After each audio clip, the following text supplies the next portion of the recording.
ਨਾਮ ਸ੍ਰੀ ਵਾਹਿਗੁਰੂ ਸਾਹਿਬ ਜੀ। ਸ਼ਲੋਕ ਤਜਹੁ ਸਿਆਨਪ ਸੁਰਜਨਹੁ ਸਿਮਰਹੁ ਹਰਿ ਹਰਿ ਰਾਏ। ਏਕ ਆਸ ਹਰਿ ਮਨ ਰਖਹੁ ਨਾਨਕ ਦੁਖ ਭਰਮ ਭਉ ਜਾਏ। ਅਸ਼ਟਪਦੀ मानुख की टेक बिरथी सब जान देवन को एक भगवान। जिसकै दिए रह अगाए बहुर ना तृष्णा लागै आए। मारै राखै एको आप मानुख कै किछ नाहि हाथ। तिसका हुक्म बूझ सुख होए तिसका नाम रख कंठ परोए। सिमर सिमर सिमर प्रभ सोय नानक बिघ्न ना लागै कोय। श्लोक तजहुँ सियानप सुरजनौ सिमरहुँ हरि हरि राए। वाहिगुरु जी का खालसा वाहिगुरु जी की फतेह। परम सन्मानयोग सतगुरु महाराज दी साजी नवाजी हुई। गुरु खालसा सत संगत जीओ, सतगुरु ने अपार बख्शिश कीती। ਸਾਡੇ ਕਲਯੁਗੀ ਜੀਵਾਂ ਦੇ ਉਧਾਰ ਵਾਸਤੇ ਜਿੱਥੇ ਆਪ ਪਾਵਨ 10 ਗੁਰੂ ਸਰੂਪ ਧਾਰਨ ਕੀਤੇ, ਉਥੇ ਹਮੇਸ਼ਾ ਲਈ ਸਰਬੱਤ ਜੀਵਾਂ ਦੀ ਕਲਿਆਣ ਵਾਸਤੇ ਪਾਵਨ ਅੰਮ੍ਰਿਤ ਰੂਪ ਇਲਾਹੀ ਬਾਣੀ ਉਚਾਰਨ ਕੀਤੀ। ਜਿਸ ਪਾਵਨ ਅੰਮ੍ਰਿਤ ਰੂਪ ਬਾਣੀ ਦੀ ਲੜੀਵਾਰ ਕਥਾ ਆਪ ਸੰਗਤਾਂ ਸਰਵਣ ਕਰ ਰਹੇ ਹੋ। ਪੰਚਮ ਪਾਤਸ਼ਾਹ ਸ਼ਹੀਦਾਂ ਦੇ ਸਰਤਾਜ ਸ਼ਾਂਤੀ ਦੇ ਸਵਾਮੀ ਮਹਾਨ ਪਰਉਪਕਾਰੀ ਸਤਿਗੁਰੂ ਜੋ ਸੁਖਮਨੀ ਸਾਹਿਬ ਪਾਵਨ ਅੰਮ੍ਰਿਤ ਰੂਪ ਬਾਣੀ ਹੈ, ਇਹ ਇੱਕ ਸਤਿਗੁਰੂ ਮਹਾਰਾਜ ਸੱਚੇ ਪਾਤਸ਼ਾਹ ਦੀ ਬਹੁਤ ਵੱਡੀ ਦੇਣ ਹੈ। ਸੁਖਮਨੀ ਬਾਣੀ ਸਤਿਗੁਰੂ ਨੇ ਵਿਸ਼ੇਸ਼ ਕਰਕੇ ਸਾਡੇ ਕਲਯੁਗੀ ਜੀਵਾਂ ਦੇ ਉਧਾਰ ਦੀ ਖਾਤਰ ਹੀ ਉਚਾਰਨ ਕੀਤੀ ਹੈ। ਕਿਉਂ ਸਾਹਿਬ ਸਤਿਗੁਰੂ ਸੱਚੇ ਪਾਤਸ਼ਾਹ ਨੂੰ ਪਤਾ ਸੀ ਕਲਯੁਗੀ ਜੀਵ ਜਿਹੜੇ ਕੋਈ ਹੋਰ ਪਹਿਲੇ ਯੁਗਾਂ ਦੇ ਧਰਮ ਕਰਮ ਸਨ, ਉਹਨਾਂ ਨੂੰ ਕਰਨ ਤੋਂ ਅਸਮਰੱਥ ਹਨ। ਨਾ ਇਹਨਾਂ ਦੇ ਕੋਲ ਇੰਨਾ ਬਲ ਹੈ, ਨਾ ਬੁੱਧੀ ਹੈ, ਨਾ ਸ਼ਕਤੀ ਹੈ, ਨਾ ਭਗਤੀ ਹੈ, ਨਾ ਮਾਇਆ ਹੈ, ਨਾ ਇਹਨਾਂ ਪਾਸ ਬਹੁਤ ਜ਼ਿਆਦਾ ਧਨ ਹੈ। ਇਹ ਕਿਵੇਂ ਆਪਣੇ ਜੀਵ ਦੀ ਕਲਿਆਣ ਕਰ ਸਕਦੇ ਹਨ? ਤਾਂ ਸਾਹਿਬ ਸਤਿਗੁਰੂ ਸੱਚੇ ਪਾਤਸ਼ਾਹ ਨੇ ਇੱਕ ਐਸੀ ਸੁਖੀਨ ਬਾਣੀ ਉਚਾਰਨ ਕੀਤੀ। ਇਸ ਬਾਣੀ ਦੇ 24,000 ਅੱਖਰ ਹਨ। ਜਿਹੜਾ ਗੁਰਸਿੱਖ ਮਾਈ ਪਾਈ ਰੋਜ਼ਾਨਾ ਇਸ ਦਾ ਪਾਠ ਕਰਦਾ ਹੈ, ਉਹਦੇ 24 ਘੰਟਿਆਂ ਦੇ 24,000 ਸਵਾਸ ਸਫਲ ਹੁੰਦੇ ਹਨ। ਇਸ ਲਈ ਧੰਨ ਹਨ ਉਹ ਗੁਰਸਿੱਖ ਮਾਈ ਭਾਈ ਜਿਹੜੇ ਇਸ ਪਾਵਨ ਬਾਣੀ ਸੁਖਮਨੀ ਸਾਹਿਬ ਜੀ ਦਾ ਰੋਜ਼ਾਨਾ ਪਾਠ ਕਰਦੇ ਹਨ। ਕਈ ਐਸੇ ਵੀ ਪ੍ਰੇਮੀ ਹਨ ਜਿਹੜੇ ਇੱਕ ਤੋਂ ਵਧੇਕ, ਕੋਈ 2 ਵੀ, 4 ਵੀ, 5 ਵੀ, 7 ਤੱਕ ਵੀ ਪਾਠ ਕਰਦੇ ਹਨ। ਜਿਵੇਂ ਜਿਵੇਂ ਸਤਿਗੁਰੂ ਦੀ ਕਿਰਪਾ ਹੁੰਦੀ ਹੈ, ਉਸੇ ਤਰ੍ਹਾਂ ਇਹ ਸਤਿਗੁਰੂ ਦੀ ਬਾਣੀ ਮਿੱਠੀ ਲੱਗਦੀ ਹੈ। ਇਤਿਹਾਸ ਵਿੱਚ ਜ਼ਿਕਰ ਆਉਂਦਾ ਹੈ, ਧੰਨ ਗੁਰੂ ਹਰਿਰਾਏ ਸਾਹਿਬ ਮਹਾਰਾਜ ਦੇ ਚਰਨਾਂ ਵਿੱਚ ਗੁਰਸਿੱਖਾਂ ਨੇ ਬੇਨਤੀ ਕੀਤੀ, ਸੱਚੇ ਪਾਤਸ਼ਾਹ ਜਾਗੇ ਮਨ ਦੀ ਨਿਸ਼ਾਨੀ ਕੀ ਹੁੰਦੀ ਹੈ? ਤਾਂ ਸਾਹਿਬ ਸਤਿਗੁਰੂ ਸੱਚੇ ਪਾਤਸ਼ਾਹ ਨੇ ਆਖਿਆ ਸੀ, ਮਨ ਜਾਗੇ ਕੀ ਇਹੀ ਨਿਸ਼ਾਨੀ ਪ੍ਰੇ ਲਾਗੈ ਔਰ ਸਤਿਗੁਰ ਬਾਣੀ। ਜਾਗੇ ਮਨ ਦੀ ਨਿਸ਼ਾਨੀ ਇਹ ਹੁੰਦੀ ਹੈ ਤੁਹਾਨੂੰ ਸਤਿਗੁਰੂ ਦੀ ਬਾਣੀ ਮਿੱਠੀ ਪਿਆਰੀ ਲੱਗੇਗੀ। ਤੇ ਜਦੋਂ ਬਾਣੀ ਵਿੱਚੋਂ ਰਸ ਆਉਣ ਲੱਗ ਜਾਂਦਾ ਹੈ ਤੇ ਫਿਰ ਬਾਣੀ ਪੜ੍ਹਨ ਨੂੰ ਵੀ ਦਿਲ ਕਰਦਾ ਹੈ ਤੇ ਬਾਣੀ ਪੜ੍ਹ ਕੇ ਸਾਡੇ ਮਨ ਨੂੰ ਸ਼ਾਂਤੀ ਵੀ ਮਿਲਦੀ ਹੈ। ਇਸ ਲਈ ਹਰ ਗੁਰਸਿੱਖ ਮਾਈ ਭਾਈ ਨੂੰ ਸਤਿਗੁਰੂ ਨੇ ਪਾਵਨ ਅੰਮ੍ਰਿਤ ਰੂਪ ਬਾਣੀ ਬਖਸ਼ਿਸ਼ ਕੀਤੀ ਹੈ। ਸੋ ਇਸ ਪਵਿੱਤਰ ਬਾਣੀ ਦੀਆਂ 13 ਅਸ਼ਟਪਦੀਆਂ ਦੀ ਵਿਚਾਰ ਸੰਪੂਰਨ ਹੋ ਚੁੱਕੀ ਹੈ। ਹੁਣ ਅੱਗੇ 14ਵੇਂ ਸ਼ਲੋਕ ਦੀ ਵਿਚਾਰ ਆਰੰਭ ਹੋ ਰਹੀ ਹੈ। ਸਾਹਿਬ ਸਤਿਗੁਰੂ ਸੱਚੇ ਪਾਤਸ਼ਾਹ ਨੇ ਇਸ ਬਾਣੀ ਨੂੰ ਸ਼ਲੋਕ ਤੇ ਅਸ਼ਟਪਦੀ ਛੰਦ ਵਿੱਚ ਉਚਾਰਨ ਕੀਤਾ ਹੈ। ਸ਼ਲੋਕ ਦੋਹਰੇ ਸੋਰਠੇ ਦੀ ਕਿਸਮ ਦਾ ਇੱਕ ਛੰਦ ਹੈ ਤੇ ਅਸ਼ਟਪਦੀ ਚੌਪਈ ਦੀ ਰਚਨਾ ਦਾ ਇੱਕ ਛੰਦ ਹੈ। ਸਾਹਿਬ ਸਤਿਗੁਰੂ ਸੱਚੇ ਪਾਤਸ਼ਾਹ ਪਹਿਲਾਂ ਸ਼ਲੋਕ ਉਚਾਰਨ ਕਰਦੇ ਹਨ। ਲੋ ਆਪ ਸੰਗਤਾਂ ਪ੍ਰੇਮ ਦੇ ਨਾਲ ਬਾਣੀ ਦੀ ਵਿਚਾਰ ਸਰਵਣ ਕਰੋ ਤੇ ਇੱਕ ਵਾਰੀ ਪਿਆਰ ਦੇ ਨਾਲ ਆਖੋ ਸਤਿਨਾਮ ਸ੍ਰੀ ਵਾਹਿਗੁਰੂ ਸਾਹਿਬ ਜੀਓ। ਸ਼ਲੋਕ ਤਜਹੁ ਸਿਆਨਪ ਸੁਰਜਨਹੁ ਸਿਮਰਹੁ ਹਰ ਹਰ ਰਾਏ। ਸਾਹਿਬ ਸਤਿਗੁਰੂ ਸੱਚੇ ਪਾਤਸ਼ਾਹ ਫਰਮਾਉਂਦੇ ਹਨ ਕਿ ਇਹ ਗੁਰਮੁਖੋ ਤਜਹੁ ਸਿਆਨਪ ਸੁਰਜਨਹੁ, ਜਿਹੜਾ ਸੁਰਜਨੋ ਦੇਵਤਿਆਂ ਵਰਗੇ ਮਹਾਂਪੁਰਖੋ, ਜਿਹੜਾ ਦੇਵ ਸੁਭਾਅ ਵਾਲਾ ਵਿਅਕਤੀ ਹੋਵੇ ਉਹਨੂੰ ਸੁਰਜਨਹੁ, ਸੁਰਜਨੋ ਸ਼ਬਦ ਦੁਆਰਾ ਸੰਬੋਧਨ ਕੀਤਾ ਹੈ। ਅਥਵਾ ਸੁਰਜਨੋਂ ਦਾ ਦੂਜਾ ਅਰਥ ਹੈ ਸੁਹਿਰਦ ਮਿੱਤਰੋ। ਸੁਹਿਰਦ ਮਿੱਤਰ ਉਹ ਹੁੰਦਾ ਹੈ ਜਿਹੜਾ ਅਕਿਰਤਮ ਤੇ ਅਕਾਰਨ ਵੀ ਪਿਆਰ ਕਰੇ। ਇੱਕ ਦੁਨੀਆ ਵਿੱਚ ਉਹ ਮਿੱਤਰ ਹੁੰਦੇ ਨੇ ਜੇ ਤੁਸੀਂ ਉਹਨਾਂ ਨਾਲ ਪਿਆਰ ਕਰੋ ਫਿਰ ਹੀ ਉਹ ਪਿਆਰ ਕਰਦੇ ਨੇ। ਸੁਹਿਰਦ ਮਿੱਤਰ ਉਹ ਹੁੰਦੇ ਨੇ ਤੁਸੀਂ ਪਿਆਰ ਕਰੋ ਚਾਹੇ ਨਾ ਕਰੋ ਫਿਰ ਵੀ ਤੁਹਾਡੇ ਨਾਲ ਪਿਆਰ ਕਰਦੇ ਰਹਿੰਦੇ ਨੇ। ਹਜ਼ੂਰ ਐਸੇ ਗੁਰਮੁਖਾਂ ਨੂੰ ਉਪਦੇਸ਼ ਦਿੰਦੇ ਹਨ ਤਜਹੁ ਸਿਆਣਪ ਸੁਰਜਨਹੁ। ਇਹ ਸਾਡੇ ਸੁਹਿਰਦ ਮਿੱਤਰੋ, ਦਿਲ ਦੇ ਜਾਨੀਓ, ਦੇਵਤਿਆਂ ਵਰਗੇ ਮਹਾਂਪੁਰਖੋ, ਅਸੀਂ ਤੁਹਾਨੂੰ ਇਹ ਬੇਨਤੀ ਕਰਦੇ ਹਾਂ ਤਜਹੁ ਸਿਆਣਪ, ਤੁਸੀਂ ਆਪਣੀ ਬੁੱਧੀ ਦੀ ਸਿਆਣਪ ਛੱਡ ਦਿਓ ਤੇ ਫਿਰ ਹੋਰ ਕੀ ਕਰੀਏ। ਸਿਮਰਹੁ ਹਰ ਹਰ ਰਾਏ, ਜੋ ਸਾਰੇ ਪਾਪਾਂ ਨੂੰ ਹਰਨਾਸ਼ ਕਰਨ ਵਾਲਾ ਤੇ ਸਭ ਨੂੰ ਹਰੇ ਪਰੇ ਕਰਨ ਵਾਲਾ ਪਾਤਸ਼ਾਹ ਪਰਮੇਸ਼ਰ ਹੈ, ਬਈ ਉਹਦਾ ਸਿਮਰਨ ਕਰੋ। ਕਿਉਂਕਿ ਸਿਮਰਨ ਦੁਆਰਾ ਸੁਖ ਪ੍ਰਾਪਤ ਹੁੰਦੇ ਨੇ ਤੇ ਸਿਆਣਪ ਦੇ ਨਾਲ ਸਾਨੂੰ ਕੁਝ ਵੀ ਨਹੀਂ ਪ੍ਰਾਪਤ ਹੋ ਸਕਦਾ। ਕਿਉਂਕਿ ਹਜ਼ੂਰ ਦੇ ਬਚਨ ਨੇ ਸਹਿਸ ਸਿਆਣਪਾਂ ਲੱਖ ਹੋਏ ਤਾਂ ਇੱਕ ਨਾ ਚੱਲੈ ਨਾਲ। ਚਾਹੇ ਮਨੁੱਖ ਦੇ ਕੋਲ ਹਜ਼ਾਰਾਂ ਹੀ ਸਿਆਣਪਾਂ ਕਿਉਂ ਨਾ ਹੋਣ ਪਰ ਪਰਮੇਸ਼ਰ ਦੇ ਸਾਹਮਣੇ ਇੱਕ ਵੀ ਨਹੀਂ ਜਾਂਦੀ। ਇਸੇ ਲਈ ਸਤਿਗੁਰੂ ਮਹਾਰਾਜ ਨੇ ਸਾਨੂੰ ਇਹ ਸਿੱਖਿਆ ਬਖਸ਼ੀ ਹੈ ਕਿ ਗੁਰਮੁਖੋ ਵਾਹਿਗੁਰੂ ਦਾ ਸਿਮਰਨ ਕਰੋ। ਜਿਹੜੀ ਬੁੱਧੀ ਦੀ ਸਿਆਣਪ ਹੈ, ਬੁੱਧੀ ਦੀ ਚਤੁਰਾਈ ਹੈ, ਇਹਨੂੰ ਛੱਡ ਦਿਓ।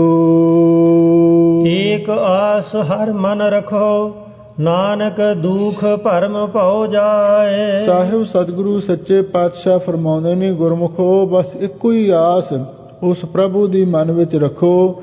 ਇਹਦਾ ਫਲ ਕੀ ਹੋਵੇਗਾ? ਨਾਨਕ ਦੁਖ ਭਰਮ ਭਉ ਜਾਏ। ਤੁਹਾਡਾ ਦੁੱਖ ਵੀ ਤੇ ਭਰਮ ਵੀ ਤੇ ਡਰ ਵੀ ਇਹ ਸਾਰੇ ਹੀ ਚਲੇ ਜਾਣਗੇ।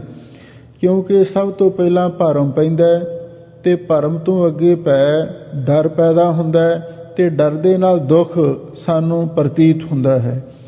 ਹਜ਼ੂਰ ਕਹਿੰਦੇ ਨੇ ਜਦੋਂ ਤੁਸੀਂ ਇੱਕ ਵਾਹਿਗੁਰੂ ਦੀ ਆਸ ਮਨ ਵਿੱਚ ਰੱਖੋਗੇ ਤਰ ਜੀਰੇ ਇੱਕ ਟੇਕ ਤੋਂ ਲਾਹੇ ਬਡਾਨੀ ਆਸ, ਨਾਨਕ ਨਾਮ ਤੇ ਆਈਐ ਕਾਰਜ ਆਵੈ ਰਾਸ। ਫਿਰ ਤੁਹਾਨੂੰ ਕੁਝ ਹੋਰ ਕਰਨ ਦੀ ਲੋੜ ਨਹੀਂ ਰਹੇਗੀ। ਤੁਹਾਡਾ ਦੁੱਖ ਵੀ ਤੇ ਭਰਮ ਵੀ ਤੇ ਡਰ ਵੀ ਸਭ ਚਲਿਆ ਜਾਵੇਗਾ। ਅਸ਼ਟਪਦੀ ਮਾਨੁਖ ਕੀ ਟੇਕ ਬਿਰਥੀ ਸਭ ਜਾਨ।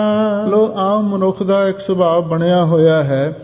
ਹਰ ਮਨੁੱਖ ਕਿਸੇ ਦੂਸਰੇ ਮਨੁੱਖ ਦੀ ਆਸ ਰੱਖਦਾ ਹੈ ਵੀ ਇਹ ਮੇਰਾ ਕੰਮ ਕਰੇਗਾ, ਮੇਰੀ ਲੋੜ ਪੂਰੀ ਕਰੇਗਾ। ਕਿਸੇ ਹੱਦ ਤੱਕ ਇਹ ਗੱਲ ਸੱਚੀ ਵੀ ਹੈ। ਕਈ ਐਸੇ ਕੰਮ ਹੁੰਦੇ ਨੇ ਦੂਸਰਿਆਂ ਦੀ ਮਦਦ ਤੋਂ ਬਿਨਾਂ ਪੂਰੇ ਵੀ ਨਹੀਂ ਹੋ ਸਕਦੇ। ਪਰ ਸਾਹਿਬ ਸਤਿਗੁਰੂ ਸੱਚੇ ਪਾਤਸ਼ਾਹ ਸਾਨੂੰ ਇਹ ਨਸੀਹਤ ਦਿੰਦੇ ਹਨ ਕਿ ਇਹ ਦੁਨੀਆ ਦੇ ਲੋਗੋ, ਇਹ ਗੁਰਮੁਖੋ, ਮਹਾਂਪੁਰਖੋ, ਮਨੁੱਖ ਦੀ ਟੇਕ ਤੇ ਸਾਰੀ ਵਿਅਰਥੀ ਹੁੰਦੀ, ਇਸ ਗੱਲ ਨੂੰ ਜਾਣ ਲਓ। ਕਿਉਂਕਿ ਬੰਦੇ ਦਾ ਬੰਦਾ ਬਣਨਾ ਇਹ ਕੋਈ ਅਕਲਮੰਦੀ ਦੀ ਗੱਲ ਨਹੀਂ। ਹਾਂ, ਉਸ ਵਾਹਿਗੁਰੂ ਪਰਮੇਸ਼ਰ ਦਾ ਦਾਸ ਬਣਨਾ, ਉਹਦੇ ਪਾਸੋਂ ਮੰਗਣਾ, ਇਹ ਗੱਲ ਸਮਝ ਵਾਲੀ ਹੈ। ਇਸੇ ਲਈ ਹਜ਼ੂਰ ਕਹਿੰਦੇ ਨੇ, ਭਾਈ ਮਨੁੱਖ ਦੀ ਟੇਕ ਤਾਂ ਸਾਰੀ ਵਿਅਰਥ ਹੁੰਦੀ, ਇਸ ਗੱਲ ਨੂੰ ਜਾਣ ਲਓ। ਦੇਵਨ ਕੋ ਏਕੈ ਭਗਵਾਨ, ਕਿਉਂਕਿ ਸਭ ਦਾਤਾ ਦੇਣ ਵਾਲਾ ਦਾਤਾ ਤੇ ਇੱਕ ਭਗਵਾਨ ਹੈ। ਤੁਸੀਂ ਜੋ ਮੰਗਣਾ ਹੈ ਉਸ ਅਕਾਲ ਪੁਰਖ ਵਾਹਿਗੁਰੂ ਪਰਮੇਸ਼ਰ ਪਾਸੋਂ ਮੰਗੋ, ਕਿਸੇ ਮਨੁੱਖ ਦੇ ਅੱਗੇ ਹੱਥ ਕਿਉਂ ਅੱਡਦੇ ਹੋ। ਇੱਕ ਮਹਾਂਪੁਰਖ ਬੜੀ ਸੁੰਦਰ ਸਾਖੀ ਵੀ ਸਰਵਣ ਕਰਾਉਂਦੇ ਸਨ। ਇੱਕ ਵਾਰ ਅਕਬਰ ਬਾਦਸ਼ਾਹ ਸ਼ਿਕਾਰ ਖੇਡਣ ਵਾਸਤੇ ਗਿਆ। ਜੰਗਲ ਦੇ ਵਿੱਚ ਕਿਸੇ ਸ਼ਿਕਾਰ ਦੇ ਮਕਰ ਲੱਗਿਆ ਇੰਨੇ ਦੂਰ ਚਲਿਆ ਗਿਆ, ਨਾਲ ਦੇ ਸਾਥੀ ਵੀ ਵਿਛੜ ਗਏ ਤੇ ਅਖੀਰ ਅਕਬਰ ਬਾਦਸ਼ਾਹ ਨੂੰ ਬੜੀ ਪਿਆਸ ਲੱਗੀ। ਉਹਨੇ ਇੱਧਰ ਉੱਧਰ ਨਿਗਾਹ ਮਾਰੀ, ਨਾ ਕੋਈ ਨੌਕਰ ਚਾਕਰ ਦਿਖਾਈ ਦਿੱਤਾ, ਨਾ ਹੀ ਕੋਈ ਅਹਿਲਕਾਰ, ਨਾ ਹੀ ਕੋਈ ਹੋਰ ਵਜ਼ੀਰ ਦਿਖਾਈ ਦਿੱਤਾ ਤੇ ਬੜਾ ਬੇਬਲ ਹੋਇਆ। ਪਿਆਸ ਬੜੀ ਲੱਗੀ ਹੈ, ਜਾਨ ਲਵਾਂ ਦੇ ਵਿੱਚ ਆਈ ਹੋਈ ਹੈ। ਇੱਧਰ ਉੱਧਰ ਨਿਗਾਹ ਮਾਰੀ, ਕੀ ਵੇਖਿਆ, ਇੱਕ ਦੂਰ ਕੋਈ ਜ਼ਿਮੀਂਦਾਰ ਹਲ ਵਾਹ ਰਿਹਾ ਸੀ। ਉਸ ਪਾਸੇ ਉਹਦੀ ਦ੍ਰਿਸ਼ਟੀ ਚਲੀ ਗਈ ਤੇ ਇਸਨੇ ਘੋੜਾ ਦੌੜਾਇਆ ਤੇ ਫਟਾਫਟ ਉਸ ਜ਼ਿਮੀਂਦਾਰ ਕੋਲ ਚਲਾ ਗਿਆ। ਉਹ ਵੀ ਰੱਬ ਦਾ ਭਗਤ ਸੀ, ਧਾਰਮਿਕ ਖਿਆਲਾਂ ਦਾ ਬੰਦਾ ਸੀ, ਕੋਈ ਗੁਰਸਿੱਖ ਹੋਵੇਗਾ। ਤੇ ਉਹਦੇ ਪਾਸ ਜਾ ਕੇ ਬਾਦਸ਼ਾਹ ਨੇ ਪਾਣੀ ਮੰਗਿਆ ਤੇ ਉਸ ਦੇ ਪਾਸ ਇੱਕ ਘੜਾ ਭਰ ਕੇ ਪਾਣੀ ਦਾ ਰੱਖਿਆ ਹੋਇਆ ਸੀ ਤੇ ਉਸਨੇ ਉਸ ਘੜੇ ਵਿੱਚੋਂ ਠੰਡਾ ਜਲ ਬਾਦਸ਼ਾਹ ਨੂੰ ਛਕਾਇਆ ਤੇ ਬਾਦਸ਼ਾਹ ਬੜਾ ਖੁਸ਼ ਹੋਇਆ। ਕਹਿਣ ਲੱਗਾ ਵੀ ਤੂੰ ਅੱਜ ਮੈਨੂੰ ਪਿਆਸੇ ਨੂੰ ਪਾਣੀ ਪਿਆਇਆ ਹੈ, ਤੂੰ ਮੇਰੀ ਜਾਨ ਬਚਾਈ ਹੈ, ਇਸ ਲਈ ਮੈਂ ਤੇਰਾ ਦੇਣ ਦੇ ਨਹੀਂ ਸਕਦਾ, ਪਰ ਇੱਕ ਗੱਲ ਜ਼ਰੂਰ ਹੈ, ਮੈਂ ਬਾਦਸ਼ਾਹ ਹਾਂ, ਤੈਨੂੰ ਜਦੋਂ ਵੀ ਕਦੇ ਕੋਈ ਲੋੜ ਪਵੇ ਤੂੰ ਮੇਰੇ ਕੋਲ ਆ ਜਾਵੀਂ, ਜੋ ਵੀ ਚਾਹੀਦਾ ਹੋਵੇ ਉਹ ਮੇਰੇ ਪਾਸੋਂ ਲੈ ਲਵੀਂ। ਉਹ ਗੁਰਸਿੱਖ ਕਹਿਣ ਲੱਗਾ, ਸਤ ਬਚਨ ਜੀ। ਇੰਨੀ ਗੱਲ ਕਹਿ ਕੇ ਬਾਦਸ਼ਾਹ ਤੇ ਆ ਗਿਆ ਤੇ ਉਸਨੇ ਇੱਕ ਨਿਸ਼ਾਨੀ ਵਜੋਂ ਉਹਨੂੰ ਇੱਕ ਛਾਪ, ਇੱਕ ਮੁੰਦਰੀ ਦੇ ਦਿੱਤੀ। ਉਹਨੂੰ ਕਹਿਣ ਲੱਗਾ, ਲੈ ਮੇਰੀ ਨਿਸ਼ਾਨੀ, ਜਦੋਂ ਵੀ ਤੂੰ ਮੈਨੂੰ ਮਿਲਣ ਵਾਸਤੇ ਆਵੇਂ ਤੇ ਜਿਹੜੇ ਮੇਰੇ ਨੌਕਰ ਚਾਕਰ ਸੰਤਰੀ ਹੋਣਗੇ ਜਾਂ ਬਾਡੀਗਾਰਡ ਹੋਣਗੇ ਉਹਨਾਂ ਨੂੰ ਇਹ ਨਿਸ਼ਾਨੀ ਦਿਖਾ ਦੇਵੀਂ, ਤੈਨੂੰ ਕੋਈ ਰੋਕੇਗਾ ਨਹੀਂ। ਕਹਿਣ ਲੱਗਾ, ਚਲੋ ਠੀਕ ਹੈ। ਬਾਦਸ਼ਾਹ ਆਪਣੀ ਇੱਕ ਨਿਸ਼ਾਨੀ ਦੇ ਕੇ ਵਾਪਸ ਚਲਿਆ ਗਿਆ। ਕੁਛ ਦੇਰ ਤੋਂ ਬਾਅਦ ਉਸ ਗੁਰਸਿੱਖ ਦੇ ਮਨ ਦੇ ਵਿੱਚ ਖਿਆਲ ਆਇਆ, ਬਈ ਬਾਦਸ਼ਾਹ ਮੇਰਾ ਮਿੱਤਰ ਬਣਿਆ ਹੋਇਆ ਹੈ, ਜਿਹੜੀ ਚੀਜ਼ ਦੀ ਕੋਈ ਘਰ ਦੇ ਵਿੱਚ ਲੋੜ ਹੈ ਤੇ ਮੈਂ ਉਸ ਦੇ ਪਾਸੋਂ ਜਾ ਕੇ ਲੈ ਸਕਦਾ ਹਾਂ। ਤੇ ਉਹਨੇ ਘਰੇ ਸਲਾਹ ਕੀਤੀ। ਕਹਿਣ ਲੱਗਾ ਵੀ ਮੈਨੂੰ ਇਸ ਗੱਲ ਦੀ ਬੜੀ ਖੁਸ਼ੀ ਹੈ, ਬਾਦਸ਼ਾਹ ਮੇਰਾ ਦੋਸਤ ਬਣਿਆ ਹੋਇਆ, ਜੇ ਕਿਸੇ ਚੀਜ਼ ਦੀ ਵੀ ਘਰ ਦੇ ਵਿੱਚ ਲੋੜ ਹੈ ਤੇ ਮੈਨੂੰ ਦੱਸੋ। ਘਰ ਦੇ ਕਹਿਣ ਲੱਗੇ, ਕਹਿੰਦੇ ਵੀ ਜੇ ਤੇਰੀ ਬਾਦਸ਼ਾਹ ਦੇ ਨਾਲ ਦੋਸਤੀ ਬਣ ਗਈ, ਹੋਰ ਤੈਨੂੰ ਕੀ ਚਾਹੀਦਾ, ਤੇ ਤੂੰ ਉਹਦੇ ਕੋਲੋਂ ਜਾ ਕੇ ਕੁਛ ਵੀ ਮੰਗ ਸਕਦਾ। ਚਲੋ ਇੱਕ ਦਿਨ ਕਿਸੇ ਚੀਜ਼ ਦੀ ਘਰ ਦੇ ਵਿੱਚ ਲੋੜ ਮਹਿਸੂਸ ਹੋਈ ਤੇ ਉਹ ਗੁਰਸਿੱਖ ਦਿੱਲੀ ਵਿੱਚ ਚਲਾ ਗਿਆ। ਤੇ ਜਦੋਂ ਦਿੱਲੀ ਵਿੱਚ ਗਿਆ, ਉਸ ਦਿਨ ਕੁਦਰਤੀ ਤੌਰ ਤੇ ਜੁਮੇ ਦਾ ਦਿਨ ਸੀ। ਜੁਮੇ ਦੇ ਦਿਨ ਮੁਸਲਮਾਨ ਲੋਕ ਨਮਾਜ਼ ਪੜ੍ਹਦੇ ਨੇ ਤੇ ਬਾਦਸ਼ਾਹ ਵੀ ਉਸ ਦਿਨ ਨਮਾਜ਼ ਪੜ੍ਹਨ ਵਾਸਤੇ ਸ਼ਾਹੀ ਮਸਜਿਦ ਵਿੱਚ ਗਿਆ ਹੋਇਆ ਸੀ। ਉਹ ਲਾਲ ਕਿਲੇ ਦੇ ਸਾਹਮਣੇ ਜਾਮਾ ਮਸਜਿਦ ਹੈ, ਉੱਥੇ ਅਕਬਰ ਬਾਦਸ਼ਾਹ ਨਮਾਜ਼ ਪੜ੍ਹਨ ਵਾਸਤੇ ਗਿਆ ਹੋਇਆ ਸੀ। ਜਦੋਂ ਉਹ ਗੁਰਸਿੱਖ ਗਿਆ, ਉਸਨੇ ਜਾ ਕੇ ਪੁੱਛਿਆ ਵੀ ਬਾਦਸ਼ਾਹ ਕਿੱਥੇ ਹੈ। ਉਸ ਦੇ ਨੌਕਰ ਕਹਿਣ ਲੱਗੇ, ਬਾਦਸ਼ਾਹ ਤੇ ਨਮਾਜ਼ ਪੜ੍ਹ ਰਿਹਾ ਹੈ। ਉਹਨੇ ਉਹ ਛਾਪ ਦਿਖਾਈ, ਨਿਸ਼ਾਨੀ ਦਿਖਾਈ। ਉਹ ਕਹਿੰਦੇ ਵੀ ਤੈਨੂੰ ਕੋਈ ਨਹੀਂ ਰੋਕ ਸਕਦਾ, ਤੂੰ ਸਿੱਧਾ ਜਾ ਕੇ ਬਾਦਸ਼ਾਹ ਨੂੰ ਮਿਲ ਸਕਦਾ। ਹੁਣ ਜਿੱਥੇ ਬਾਦਸ਼ਾਹ ਨਮਾਜ਼ ਪੜ੍ਹ ਰਿਹਾ ਸੀ, ਉਹ ਗੁਰਸਿੱਖ ਉੱਥੇ ਚਲਾ ਗਿਆ ਤੇ ਉਸਨੇ ਜਾ ਕੇ ਪਹਿਲੀ ਵਾਰ ਦੇਖਿਆ ਕਿ ਉਹ ਬਾਦਸ਼ਾਹ ਵੀ ਜਦੋਂ ਨਮਾਜ਼ ਪੜ੍ਹ ਰਿਹਾ ਸੀ ਤੇ ਉਹ ਵੀ ਖੁਦਾ ਦੇ ਅੱਗੇ ਦੁਆ ਕਰ ਰਿਹਾ ਸੀ, ਦੋਵੇਂ ਹੱਥ ਅੱਡ ਕੇ ਕੁਛ ਮੰਗ ਰਿਹਾ ਸੀ। ਤੇ ਇਹ ਜਦੋਂ ਸਾਰੀ ਗੱਲ ਵੇਖੀ, ਉਸ ਗੁਰਸਿੱਖ ਦੇ ਮਨ ਦੇ ਵਿੱਚ ਇੱਕ ਐਸਾ ਖਿਆਲ ਆਇਆ।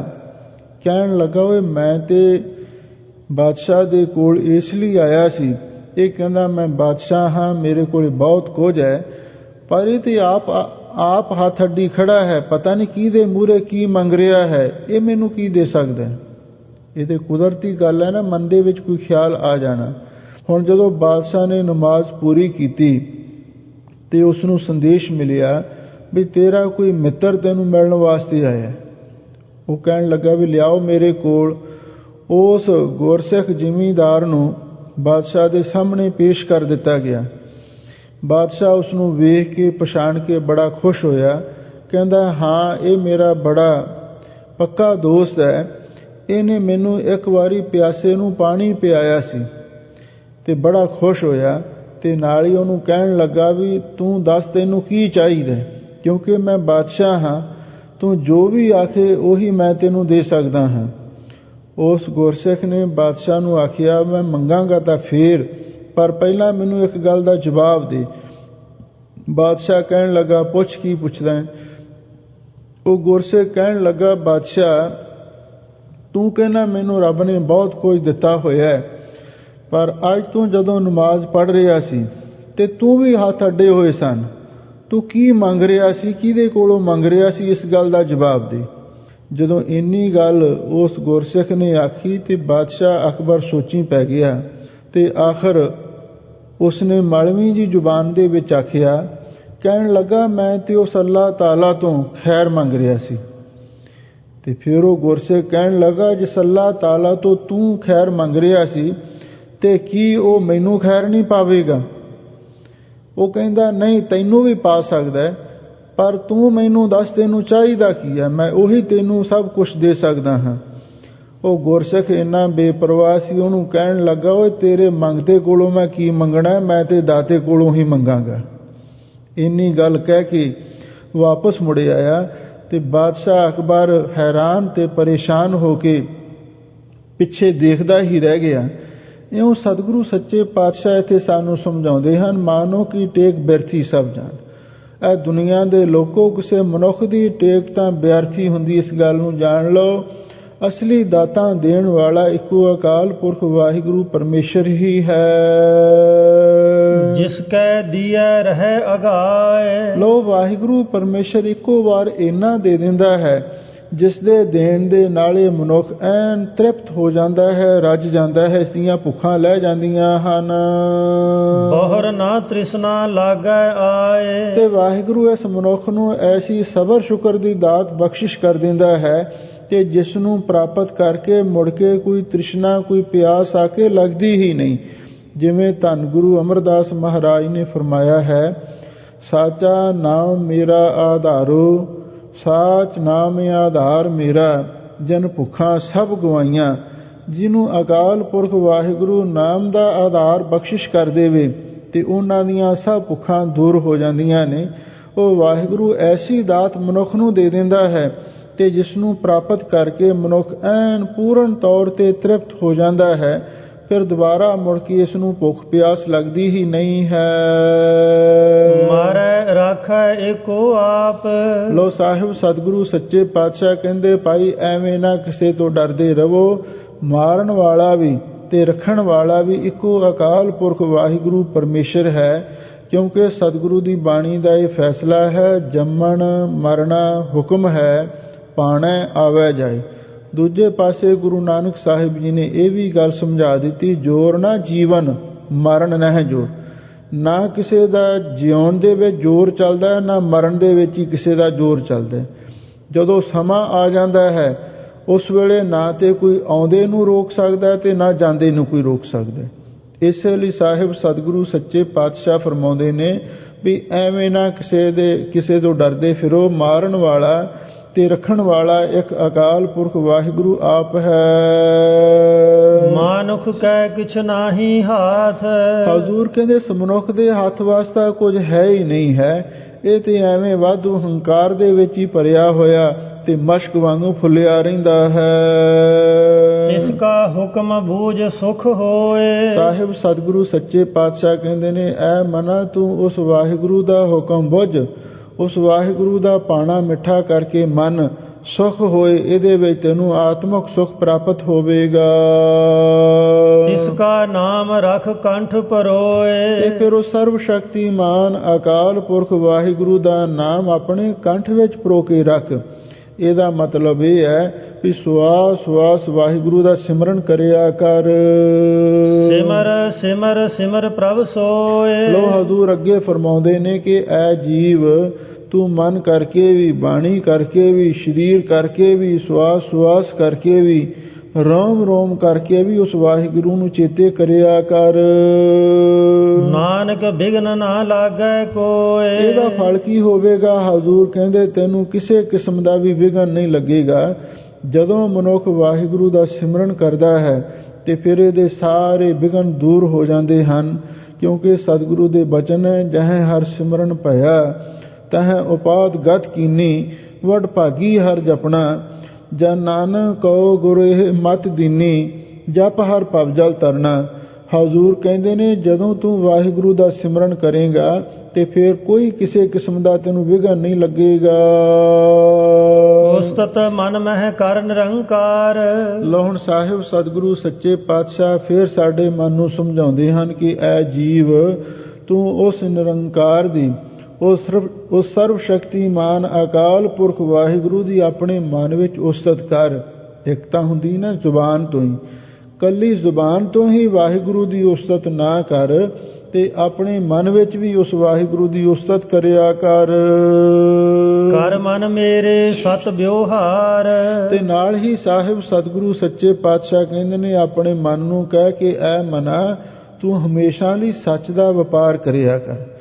ਭਾਵ ਜਦੋਂ ਤੂੰ ਸੰਸਾਰਕ ਵੀ ਕੋਈ ਕਾਰ ਵਿਹਾਰ ਕਰਨਾ ਹੈ ਉਹਦੇ ਵਿੱਚ ਸੱਚ ਦਾ ਪੱਲਾ ਨਾ ਛੱਡਿਆ ਕਰ, ਕਿਉਂਕਿ ਅਕਸਰ ਦੇਖਣ ਦੇ ਵਿੱਚ ਹੀ ਆਉਂਦਾ ਹੈ ਤੇ ਸੰਸਾਰੀ ਕਾਰ ਵਿਹਾਰ ਦੇ ਵਿੱਚ ਆਦਮੀ ਕਈ ਵਾਰੀ ਬਿਨਾਂ ਮਤਲਬ ਤੋਂ ਹੀ ਝੂਠ ਬੋਲਣ ਲੱਗ ਜਾਂਦਾ ਹੈ। ਪਰ ਹਜ਼ੂਰ ਕਹਿੰਦੇ ਨੇ ਕਰ ਮਨ ਮੇਰੇ ਸਤ ਵਿਵਹਾਰ। ਐ ਮੇਰੇ ਮਨ ਤੂੰ ਸੱਚਾ ਵਪਾਰ ਕਰ, ਸੱਚ ਦਾ ਵਪਾਰ ਕਰ, ਸੱਚ ਦਾ ਪੱਲਾ ਨਾ ਛੱਡ, ਕਿਉਂਕਿ ਸਤਿਗੁਰੂ ਦੇ ਬਚਨ ਹੈ ਕੂੜ ਨਖੁੱਟੇ ਨਾਨਕਾ ਓੜਕ ਸੱਚ ਰਹੀ। ਆਖਰ ਸੱਚ ਨੇ ਤੇਰੇ ਨਾਲ ਨਿਭਣਾ ਤੇ ਝੂਠ ਨੇ ਤੇਰਾ ਸਾਥ ਨਹੀਂ ਦੇਣਾ। ਇਸੇ ਲਈ ਸਤਿਗੁਰੂ ਕਹਿੰਦੇ ਤੂੰ ਸੱਚ ਦਾ ਵਪਾਰ ਕਰਿਆ ਕਰ, ਨਾ ਕਦੇ ਝੂਠ ਬੋਲਿਆ ਕਰ, ਨਾ ਕਦੇ ਘੱਟ ਤੋਲਿਆ ਕਰ, ਨਾ ਕਿਸੇ ਨਾਲ ਧੋਖਾ ਕਰਿਆ ਕਰ, ਨਾ ਹੀ ਕਿਸੇ ਨਾਲ ਠੱਗੀਆਂ ਮਾਰਿਆ ਕਰ। ਜੇ ਤੂੰ ਵਿਵਹਾਰ ਵੀ ਕਰਨਾ ਸੱਚ ਦਾ ਕਰਿਆ ਕਰ। ਜਾਂ ਦੂਜਾ ਇਸ ਦਾ ਮਤਲਬ ਇਹ ਵੀ ਹੈ ਵੀ ਐ ਮਨਾ ਤੂੰ ਸੱਚਾ ਵਪਾਰ ਕਰ। ਉਹ ਸੱਚਾ ਵਪਾਰ ਕਿਹੜਾ ਹੈ? ਉਹ ਹੈ ਨਾਮ ਦਾ। ਕਿਨਹੀ ਬੰਜਿਆ ਕਾਂਸੀ ਤਾਂਬਾ, ਕਿਨਹੀ ਲੌਂਗ ਸੁਪਾਰੀ, ਸੰਤੋ ਬੰਜਿਆ ਨਾਮ ਗੋਬਿੰਦ ਕਾ ਐਸੀ ਖੇਪ ਹਮਾਰੀ। ਜਿਸ ਵਖਰ ਕੋ ਲੈਣ ਤੂੰ ਆਇਆ, ਰਾਮ ਨਾਮ ਸੰਤਨ ਕਰ ਪਾਇਆ। ਇਹ ਜਿਹੜਾ ਨਾਮ ਦਾ ਸੱਚਾ ਵਪਾਰ ਕਰਿਆ ਕਰ। ਨਿਰਮਲ ਰਸਨਾ ਅੰਮ੍ਰਿਤ ਪੀਓ। ਸਾਹਿਬ ਸਤਿਗੁਰੂ ਸੱਚੇ ਪਾਤਸ਼ਾਹ ਫਰਮਾਉਂਦੇ ਨੇ ਕਿ ਐ ਮਨਾ ਤੂੰ ਆਪਣੀ ਰਸਨਾ ਦੇ ਨਾਲ ਉਸ ਵਾਹਿਗੁਰੂ ਦੇ ਨਿਰਮਲ ਦਾ ਅਰਥ ਹੈ ਮਹਾਨ ਪਵਿੱਤਰ ਨਾਮ ਅੰਮ੍ਰਿਤ ਰਸ ਨੂੰ ਵੀ ਪੀਆ ਕਰ। ਸਦਾ ਸੁਹੇਲਾ ਕਰ ਲੇਹ ਜੀਓ। ਤੇ ਐ ਮਨਾ ਤੂੰ ਆਪਣੇ ਜੀਵ ਨੂੰ, ਆਪਣੀ ਆਤਮਾ ਨੂੰ ਹਮੇਸ਼ਾ ਲਈ ਸੁਖੀ ਕਰ ਲੈ। ਜਦੋਂ ਕੋਈ ਵੀ ਗੁਰਸਿੱਖ ਮਾਈ ਭਾਈ ਆਪਣੀ ਰਸਨਾ ਤੋਂ ਉਸ ਵਾਹਿਗੁਰੂ ਪਰਮੇਸ਼ਰ ਦੇ ਨਾਮ ਅੰਮ੍ਰਿਤ ਰਸ ਨੂੰ ਪੀਂਦਾ ਹੈ, ਉਹਦੀ ਆਤਮਾ ਨੂੰ ਔਰ ਉਹਦੀ ਜ਼ਮੀਰ ਨੂੰ, ਉਹਦੀ ਰੂਹ ਨੂੰ ਵੀ ਸੁਖ ਸ਼ਾਂਤੀ ਪ੍ਰਾਪਤ ਹੋ ਜਾਂਦੀ ਹੈ। ਨੈਨਹੁ ਪੇਖ ਠਾਕੁਰ ਕਾ ਰੰਗ। ਸਾਹਿਬ ਸਤਿਗੁਰੂ ਸੱਚੇ ਪਾਤਸ਼ਾਹ ਕਹਿੰਦੇ ਨੇ ਐ ਮਨਾ ਤੂੰ ਆਪਣੇ ਨੇਤਰਾਂ ਦੇ ਨਾਲ ਉਸ ਅਕਾਲ ਪੁਰਖ ਵਾਹਿਗੁਰੂ ਦੇ ਕੁਦਰਤ ਦੇ ਨਜ਼ਾਰੇ ਦੇਖ, ਕਿਉਂਕਿ ਕੁਦਰਤ ਦੇ ਵੀ ਕਈ ਐਸੇ ਚਮਤਕਾਰ ਹੁੰਦੇ ਨੇ ਜਿਨ੍ਹਾਂ ਨੂੰ ਵੇਖ ਕੇ ਮਨ ਹੈਰਾਨ ਹੋ ਜਾਂਦਾ ਹੈ। ਸਾਧ ਸੰਗ ਬਿਨਸੈ ਸਭ ਸੰਗ। ਸਾਹਿਬ ਸਤਿਗੁਰੂ ਸੱਚੇ ਪਾਤਸ਼ਾਹ ਫਰਮਾਉਂਦੇ ਨੇ ਭਾਈ ਸਾਧ ਸੰਗਤ ਵੀ ਕਰਿਆ ਕਰ। ਕਿਉਂ? ਸਾਧ ਸੰਗਤ ਕਰਨ ਦੇ ਨਾਲ ਬਿਨਸੈ ਸਭ ਸੰਗ, ਵੀ ਜਿਹੜੇ ਹੋਰ ਮਾੜੇ ਪੁਰਸ਼ ਨੇ, ਕੁਸੰਗੀ ਪੁਰਸ਼ ਨੇ, ਉਹਨਾਂ ਦੇ ਨਾਲੋਂ ਸੰਬੰਧ ਟੁੱਟ ਜਾਂਦਾ ਹੈ। ਜਦੋਂ ਆਪਾਂ ਚੰਗੀ ਸੰਗਤ ਵਿੱਚ ਆ ਜਾਈਏ ਕੁਸੰਗਤ ਤੋਂ ਬਚ ਜਾਈਦਾ ਹੈ। ਚਰਨ ਚਲੋ ਮਾਰਗ ਗੋਬਿੰਦ। ਸਾਹਿਬ ਸਤਿਗੁਰੂ ਸੱਚੇ ਪਾਤਸ਼ਾਹ ਬੜੀ ਕਿੰਨੀ ਸਿੱਖਿਆ, ਸੁੰਦਰ ਸਿੱਖਿਆ ਸਾਨੂੰ ਬਖਸ਼ਿਸ਼ ਕਰ ਰਹੇ ਹਨ। ਭਾਈ ਆਪਣੇ ਪੈਰਾਂ ਦੇ ਨਾਲ, ਚਰਨ ਦਾ ਅਰਥ ਹੈ ਪੈਰ, ਆਪਣੇ ਪੈਰਾਂ ਦੇ ਨਾਲ ਸਾਨੂੰ ਗੋਬਿੰਦ ਦੇ ਮਾਰਗ ਤੇ ਚੱਲਣਾ ਚਾਹੀਦਾ ਹੈ। ਭਾਵ ਗੁਰਧਾਮਾਂ ਦੀ ਯਾਤਰਾ ਕਰਨੀ ਚਾਹੀਦੀ ਹੈ, ਸਤਿਗੁਰੂ ਦੇ ਦਰਸ਼ਨ ਦੀਦਾਰ ਕਰਨੇ ਚਾਹੀਦੇ ਨੇ। ਭਾਈ ਸਾਹਿਬ ਭਾਈ ਗੁਰਦਾਸ ਜੀ ਨੇ ਲਿਖਿਆ ਹੈ ਨਾ, ਚਾਰਨ ਸ਼ਰਨ ਗੁਰ ਏਕ ਪੈਂਡਾ ਜਾਏ ਚੱਲ, ਸਤਿਗੁਰ ਕੋਟ ਪੈਂਡਾ ਆਗਾਏ ਹੋਏ ਲੇਤ ਹੈ। ਜਿਹੜਾ ਗੁਰਸਿੱਖ ਮਾਈ ਪਾਈ ਇੱਕ ਕਦਮ ਸਤਿਗੁਰੂ ਵੱਲ ਚੱਲਦਾ ਹੈ ਤੇ ਸਤਿਗੁਰੂ ਕਰੋੜਾਂ ਕਦਮ ਉਸ ਗੁਰਸਿੱਖ ਦੇ ਸਵਾਗਤ ਲਈ ਅੱਗੇ ਆ ਕੇ ਖਲੋ ਜਾਂਦੇ ਨੇ। ਕਿੰਨਾ ਵੱਡਾ ਪਿਆਰ ਹੈ, ਕਿੰਨਾ ਵੱਡਾ ਸਤਿਕਾਰ ਹੈ।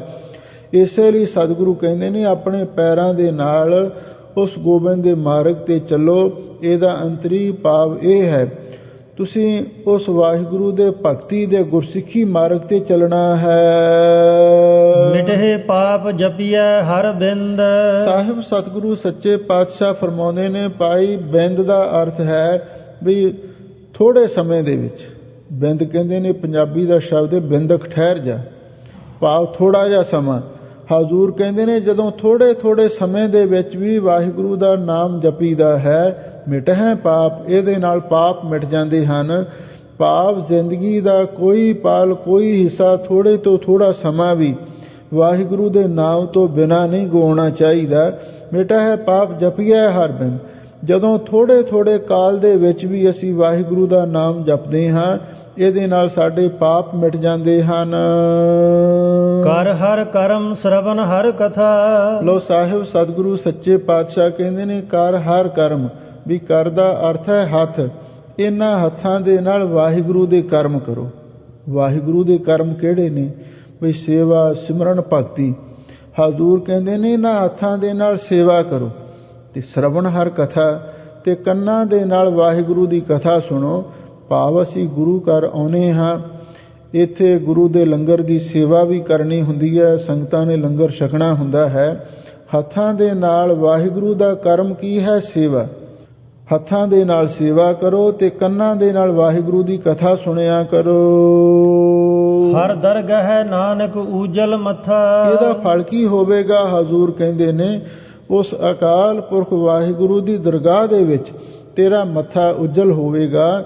ਜਿਨੀ ਨਾਮ ਤੇ ਆਇਆ ਗਏ ਮਸਕਤ ਕਾਲ, ਨਾਨਕ ਤੇ ਮੁਖ ਉਜਲੇ ਕੀਤੀ ਛੁੱਟੀ ਨਾ। ਜਿਹੜਾ ਸੰਗਤ ਵਿੱਚ ਆ ਕੇ ਸੇਵਾ ਵੀ ਕਰਦਾ ਹੈ ਤੇ ਨਾਲ ਗੁਰਬਾਣੀ ਦੀ ਕਥਾ ਵੀ ਸੁਣਦਾ ਹੈ, ਹਜ਼ੂਰ ਕਹਿੰਦੇ ਐਸਾ ਕਰਨ ਦੇ ਨਾਲ ਦਰਗਾਹ ਦੇ ਵਿੱਚ ਮੱਥਾ ਮੁਖ ਉਜਲ ਹੋ ਜਾਂਦਾ ਹੈ। ਬੜ ਭਾਗੀ ਤੇ ਜਨ ਜਗ ਮਾਹੇ। ਸਾਹਿਬ ਸਤਿਗੁਰੂ ਸੱਚੇ ਪਾਤਸ਼ਾਹ ਫਰਮਾਉਂਦੇ ਨੇ, ਭਾਈ ਇਸ ਸੰਸਾਰ ਦੇ ਵਿੱਚ ਉਹੀ ਜਨ ਗੁਰਸਿੱਖ ਮਾਈ ਪਾਈ ਸਭ ਤੋਂ ਵੱਡੇ ਭਾਗਾਂ ਵਾਲੇ ਹਨ। ਸਦਾ ਸਦਾ ਹਰ ਕੇ ਗੁਣ ਗਾਹੇ। ਜਿਹੜੇ ਸਦਾ ਸਦਾ ਦਾ ਅਰਥ ਹੈ ਵੀ ਰੋਜ਼ ਰੋਜ਼, ਹਮੇਸ਼ਾ ਹਮੇਸ਼ਾ ਉਸ ਵਾਹਿਗੁਰੂ ਦੇ ਗੁਣ ਗਾਉਂਦੇ ਨੇ, ਭਾਵ ਬਾਣੀ ਪੜ੍ਹਦੇ ਹਨ, ਸਿਫਤ ਸਲਾਹ ਕਰਦੇ ਹਨ। ਰਾਮ ਨਾਮ ਜੋ ਕਰਹਿ ਵਿਚਾਰ। ਲੋ ਹਜ਼ੂਰ ਕਹਿੰਦੇ ਨੇ, ਜਿਹੜੇ ਗੁਰਸਿੱਖ ਮਾਈ ਪਾਈ ਉਸ ਅਕਾਲ ਪੁਰਖ ਵਾਹਿਗੁਰੂ ਦੇ ਨਾਮ ਦੀ ਵਿਚਾਰ ਕਰਦੇ ਹਨ, ਸੇ ਧਨਵੰਤ ਗਨੀ ਸੰਸਾਰ। ਬਈ ਉਹੀ ਸੰਸਾਰ ਦੇ ਵਿੱਚ, ਧਨਵੰਤ ਦਾ ਅਰਥ ਹੈ ਵੀ ਧਨਵਾਨ ਵਿਚਾਰੀ ਦੇ ਨੇ। ਭਾਵ ਜਿਹੜੇ ਵਾਹਿਗੁਰੂ ਦੇ ਨਾਮ ਦੀ ਹੀ ਵਿਚਾਰ ਕਰਦੇ ਨੇ, ਵੀ ਉਹ ਅਸਲੀ ਧਨਵਾਨ, ਅਸਲੀ ਧਨਾੜ, ਅਸਲੀ ਸ਼ਾਹ ਉਹੀ ਸੰਸਾਰ ਦੇ ਵਿੱਚ ਗਿਣੇ ਜਾਂਦੇ ਹਨ। ਮਨ ਤਨ ਮੁਖ ਬੋਲਹਿ ਹਰ ਮੁਖੀ। ਸਾਹਿਬ ਸਤਿਗੁਰੂ ਸੱਚੇ ਪਾਤਸ਼ਾਹ ਫਰਮਾਉਂਦੇ ਨੇ, ਜਿਹੜੇ ਮਨ ਕਰਕੇ ਵੀ, ਤਨ ਕਰਕੇ ਵੀ ਤੇ ਮੁਖ ਕਰਕੇ ਵੀ ਬੋਲਹਿ ਹਰ ਮੁਖੀ, ਤੇ ਉਸ ਵਾਹਿਗੁਰੂ ਪਰਮੇਸ਼ਰ ਦੇ ਨਾਮ ਨੂੰ ਉਚਾਰਨ ਕਰਦੇ ਨੇ, ਜੋ ਸਾਰਿਆਂ ਤੋਂ ਮੁਖੀ ਹੈ, ਸਾਰਿਆਂ ਤੋਂ ਪ੍ਰਧਾਨ ਹੈ, ਸਾਰਿਆਂ ਤੋਂ ਵੱਡਾ ਹੈ। ਜਿਹੜੇ ਮਨ ਕਰਕੇ, ਤਨ ਕਰਕੇ, ਮੁਖ ਬਾਣੀ ਕਰਕੇ ਉਸ ਵਾਹਿਗੁਰੂ ਦੇ ਨਾਮ ਨੂੰ ਉਚਾਰਨ ਕਰਦੇ ਹਨ। ਸਦਾ ਸਦਾ ਜਾਨਹੁ ਤੇ ਸੁਖੀ। ਸਾਹਿਬ ਸਤਿਗੁਰੂ ਸੱਚੇ ਪਾਤਸ਼ਾਹ ਫਰਮਾਉਂਦੇ ਨੇ, ਭਾਈ ਇਸ ਗੱਲ ਨੂੰ ਜਾਣ ਲਓ, ਉਹ ਗੁਰਸਿੱਖ ਮਾਈ ਪਾਈ ਹਮੇਸ਼ਾ ਹਮੇਸ਼ਾ ਸੁਖੀ ਹੁੰਦੇ ਹਨ, ਜਿਹੜੇ ਮਨ ਬਾਣੀ ਸਰੀਰ ਕਰਕੇ ਵਾਹਿਗੁਰੂ ਦੇ ਨਾਮ ਨੂੰ, ਉਹਦੇ ਜਸ ਨੂੰ ਉਚਾਰਨ ਕਰਦੇ ਹਨ।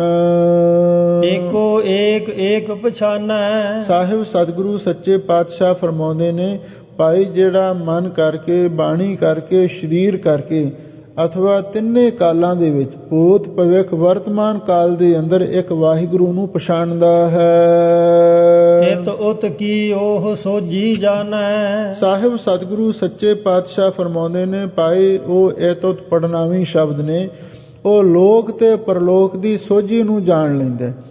ਉਸ ਨੂੰ ਪਤਾ ਲੱਗ ਜਾਂਦਾ ਹੈ ਵੀ ਇੱਥੇ ਸੰਸਾਰ ਦੇ ਵਿੱਚ ਕੀ ਵਰਤਣ ਵਾਲਾ ਹੈ ਤੇ ਵਾਹਿਗੁਰੂ ਦੀ ਦਰਗਾਹ ਦੇ ਵਿੱਚ ਕੀ ਹੋਣ ਵਾਲਾ ਹੈ। ਦੇਖ ਲਓ, ਏਡੀ ਵੱਡੀ ਸਰਬੱਗਤਾ ਉਸ ਨੂੰ ਪ੍ਰਾਪਤ ਹੋ ਜਾਂਦੀ ਹੈ। ਨਾਮ ਸੰਗ ਜਿਸ ਕਾ ਮਨ ਮਾਨਿਆ। ਧੰਨ ਗੁਰੂ ਅਰਜਨ ਦੇਵ ਮਹਾਰਾਜ ਸੱਚੇ ਪਾਤਸ਼ਾਹ ਫਰਮਾਉਂਦੇ ਨੇ, ਗੁਰਮੁਖੋ, ਜਿਸ ਦਾ ਮਨ ਵਾਹਿਗੁਰੂ ਦੇ ਨਾਮ ਦੇ ਨਾਲ ਮੰਨ ਜਾਂਦਾ ਹੈ, ਨਾਨਕ ਤਿਨਹਿ ਨਿਰੰਜਨ ਜਾਣਿਆ। ਲਓ ਭਾਈ, ਫਿਰ ਉਸੇ ਨੇ ਉਸ ਨਿਰੰਜਨ ਸ਼ੁੱਧ ਸਰੂਪ ਅਕਾਲ ਪੁਰਖ ਵਾਹਿਗੁਰੂ ਨੂੰ ਜਾਣਿਆ ਹੈ।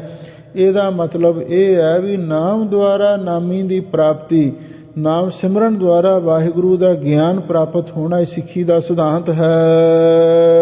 ਗੁਰ ਪ੍ਰਸਾਦ ਆਪਣੇ ਆਪ ਸੁਝੈ। ਸਾਹਿਬ ਸਤਿਗੁਰੂ ਸੱਚੇ ਪਾਤਸ਼ਾਹ ਫਰਮਾਉਂਦੇ ਨੇ, ਭਾਈ, ਜਦੋਂ ਮਨੁੱਖ ਗੁਰੂ ਦੀ ਕਿਰਪਾ ਦਾ ਪਾਤਰ ਬਣ ਜਾਵੇ, ਆਪਣ ਆਪ ਸੁਝੈ, ਫਿਰ ਉਹਨੂੰ ਆਪਣੇ ਆਪੇ ਦੀ ਵੀ ਸੋਝੀ ਆ ਜਾਂਦੀ ਹੈ। ਹੁਣ ਤੱਕ ਤੇ ਸਾਨੂੰ ਇਹੀ ਨਹੀਂ ਪਤਾ ਲੱਗਦਾ ਵੀ ਸਾਡਾ ਆਪਣਾ ਆਪਾ ਹੈ ਕੀ। ਚਾਹੇ ਠੀਕ ਹੈ, ਸਾਡੇ ਵਿੱਚੋਂ ਬਹੁਤ ਸਾਰੇ ਕਈ ਪੜ੍ਹੇ ਲਿਖੇ ਵਿਦਵਾਨ ਸੱਜਣ ਵੀ ਹੋਣਗੇ, ਕਈ ਗੁਰਬਾਣੀ ਦੀ ਵੀ ਸੋਝੀ ਰੱਖਣ ਵਾਲੇ ਹੋਣਗੇ, ਹੋਰ ਵਿਦਿਆ ਦੇ ਵੀ ਗਿਆਤੇ ਹੋਣਗੇ, ਪਰ ਹਰ ਮਨੁੱਖ ਨੂੰ ਹਾਲੇ ਇਹੀ ਪਤਾ ਨਹੀਂ ਲੱਗ ਰਿਹਾ ਵੀ ਮੈਂ ਕੀ ਹਾਂ, ਆਪਾ ਕੀ ਹੈ। ਹਜ਼ੂਰ ਕਹਿੰਦੇ ਨੇ, ਗੁਰੂ ਦੀ ਕਿਰਪਾ ਦੇ ਨਾਲ ਹੀ ਆਪਣੇ ਆਪੇ ਦੀ ਸੋਝੀ ਪ੍ਰਾਪਤ ਹੁੰਦੀ ਹੈ। ਸਤਿਗੁਰੂ ਮਹਾਰਾਜ ਹੀ ਸਮਝਾਉਂਦੇ ਨੇ, ਮਨ ਤੂੰ ਜੋਤ ਸਰੂਪ ਹੈ, ਆਪਣਾ ਮੂਲ ਪਛਾਣ, ਮਨ ਹਰ ਜੀ ਤੇਰਾ ਨਾਲ ਹੈ, ਗੁਰਮਤੀ ਰੰਗ ਮਨ। ਇਉਂ ਗੁਰੂ ਦੀ ਕਿਰਪਾ ਨਾਲ ਆਪਣੇ ਵਾਸਤਵ ਸਰੂਪ ਦੀ ਸੋਝੀ ਪ੍ਰਾਪਤ ਹੁੰਦੀ ਹੈ। ਤਿਸ ਕੀ ਜਾਣਹੁ ਤ੍ਰਿਸ਼ਨਾ ਬੁਝੈ। ਸਾਹਿਬ ਸਤਿਗੁਰੂ ਸੱਚੇ ਪਾਤਸ਼ਾਹ ਫਰਮਾਉਂਦੇ ਨੇ, ਜਿਸ ਨੂੰ ਆਪਣੇ ਆਪੇ ਦੀ ਸੋਝੀ ਪ੍ਰਾਪਤ ਹੋ ਜਾਵੇ ਤੇ ਫਿਰ ਇਸ ਗੱਲ ਨੂੰ ਜਾਣ ਲਓ, ਉਸ ਦੀ ਸਾਰੀ ਤ੍ਰਿਸ਼ਨਾ ਵੀ, ਪਿਆਸ ਵੀ ਬੁਝ ਜਾਂਦੀ ਹੈ। ਸਾਧ ਸੰਗ ਹਰ ਹਰ ਜਸ ਕਹਿਤ। ਸਾਹਿਬ ਸਤਿਗੁਰੂ ਸੱਚੇ ਪਾਤਸ਼ਾਹ ਫਰਮਾਉਂਦੇ ਨੇ, ਭਾਈ, ਜਿਹੜਾ ਸਾਧ ਸੰਗਤ ਵਿੱਚ ਬੈਠ ਕੇ ਉਸ ਅਕਾਲ ਪੁਰਖ ਵਾਹਿਗੁਰੂ ਦੇ ਜਸ ਨੂੰ ਉਚਾਰਨ ਕਰਦਾ ਹੈ, ਸਰਬ ਰੋਗ ਤੇ ਉਹ ਹਰ ਜਨ ਰਹਿਤ। ਉਹ ਹਰੀ ਦਾ ਜਨ, ਹਰੀ ਦਾ ਦਾਸ, ਅਕਾਲ ਪੁਰਖ ਵਾਹਿਗੁਰੂ ਦੀ ਕਿਰਪਾ ਦੇ ਨਾਲ ਸਾਰੇ ਹੀ ਰੋਗਾਂ ਤੋਂ ਰਹਿਤ, ਸਾਰੇ ਰੋਗਾਂ ਤੋਂ ਮੁਕਤ ਹੋ ਜਾਂਦਾ ਹੈ। ਮਨ ਦਿਨ ਕੀਰਤਨ ਕੇਵਲ ਬਖਿਆਨ। ਸਾਹਿਬ ਸਤਿਗੁਰੂ ਸੱਚੇ ਪਾਤਸ਼ਾਹ ਫਰਮਾਉਂਦੇ ਨੇ, ਭਾਈ, ਜਿਹੜਾ ਕੇਵਲ ਦਾ ਅਰਥ ਹੈ ਵੀ ਨਿਰੋਗ, ਦਿਨ ਰਾਤ ਵਾਹਿਗੁਰੂ ਦੇ ਜਸ ਕੀਰਤਨ ਨੂੰ ਹੀ ਉਚਾਰਨ ਕਰਦਾ ਰਹਿੰਦਾ ਹੈ। ਗ੍ਰਹਿਸਥ ਮੈਂ ਸੋਈ ਨਿਰਵਾਨ। ਇਹ ਗ੍ਰਹਸਥ ਮੈਂ ਸੋਈ ਨਿਰਵਾਨ ਉਚਾਰਨ ਕਰਨਾ ਹੈ। ਗ੍ਰਹਸਥ ਮੈਂ ਸੋਈ ਨਿਰਵਾਨ, ਉਹ ਇਸ ਗ੍ਰਹਸਥ ਜੀਵਨ ਦੇ ਵਿੱਚ, ਭਾਵ ਆਪਣੇ ਘਰ-ਬਾਰੀ ਤੇ ਪਰਿਵਾਰਕ ਜੀਵਨ ਦੇ ਵਿੱਚ ਹਮੇਸ਼ਾ ਲਈ ਨਿਰਵਾਨ ਹੋ ਕੇ, ਉਦਾਸੀਨ ਹੋ ਕੇ ਵਰਤਦਾ ਹੈ। ਉਹ ਮਾਇਆ ਵਿੱਚ ਰਹਿ ਕੇ, ਪਰਿਵਾਰ ਵਿੱਚ ਰਹਿ ਕੇ ਇੱਕ ਸਾਧੂ ਤੇ ਇੱਕ ਮਹਾਂਪੁਰਖ ਬਣਦਾ ਹੈ, ਕਿਉਂਕਿ ਨਿਰਵਾਣ ਇੱਕ ਭੇਖ ਦਾ ਵੀ ਨਾਮ ਹੈ ਤੇ ਨਿਰਵਾਣ ਇੱਕ ਆਤਮਕ ਉੱਚੀ ਅਵਸਥਾ ਦਾ ਵੀ ਨਾਮ ਹੈ। ਕਹਿੰਦੇ ਫਲਾਨਾ ਮਹਾਂਪੁਰਖ ਤੇ ਨਿਰਵਾਣ ਪਦ ਨੂੰ ਪਹੁੰਚਿਆ ਹੋਇਆ। ਨਿਰਵਾਣ ਪਦ ਦੇ ਬਾਰੇ ਮਹਾਂਪੁਰਖ ਇਹ ਵਿਚਾਰ ਦੱਸਦੇ ਸਨ ਵੀ ਦੁੱਖ ਸੁੱਖ ਹਰ ਸ਼ੋਕ ਤੋਂ ਰਹਿਤ ਜੋ ਉੱਚੀ ਆਤਮਕ ਅਵਸਥਾ ਹੈ, ਉਸ ਨੂੰ ਨਿਰਵਾਣ ਕਹਿੰਦੇ ਨੇ। ਲਓ, ਜਿਹੜਾ ਦਿਨ ਰਾਤ ਆਪਣੇ ਪਰਿਵਾਰਕ ਜੀਵਨ ਦੇ ਵਿੱਚ ਰਹਿ ਕੇ ਵਾਹਿਗੁਰੂ ਦੇ ਕੀਰਤਨ ਨੂੰ ਉਚਾਰਨ ਕਰਦਾ ਹੈ, ਭਾਵ ਬਾਣੀ ਪੜ੍ਹਦਾ ਹੈ, ਸਿਮਰਨ ਕਰਦਾ ਰਹਿੰਦਾ ਹੈ, ਤੇ ਫਿਰ ਉਹ ਗ੍ਰਸਥ ਵਿੱਚ ਰਹਿੰਦਿਆਂ ਹੋਇਆਂ ਤੇ ਉਹ ਪੂਰਨ ਨਿਰਵਾਣ ਸਾਧੂ ਬਣ ਜਾਂਦਾ ਹੈ, ਭਾਵ ਇੱਕ ਪੂਰਨ ਬ੍ਰਹਮ ਗਿਆਨੀ ਸ਼ਾਂਤ ਅਵਸਥਾ ਵਾਲਾ ਗੁਰਸਿੱਖ ਬਣ ਜਾਂਦਾ ਹੈ। ਏਕ ਉਪਰ ਜਿਸ ਜਨ ਕੀ ਆਸਾ।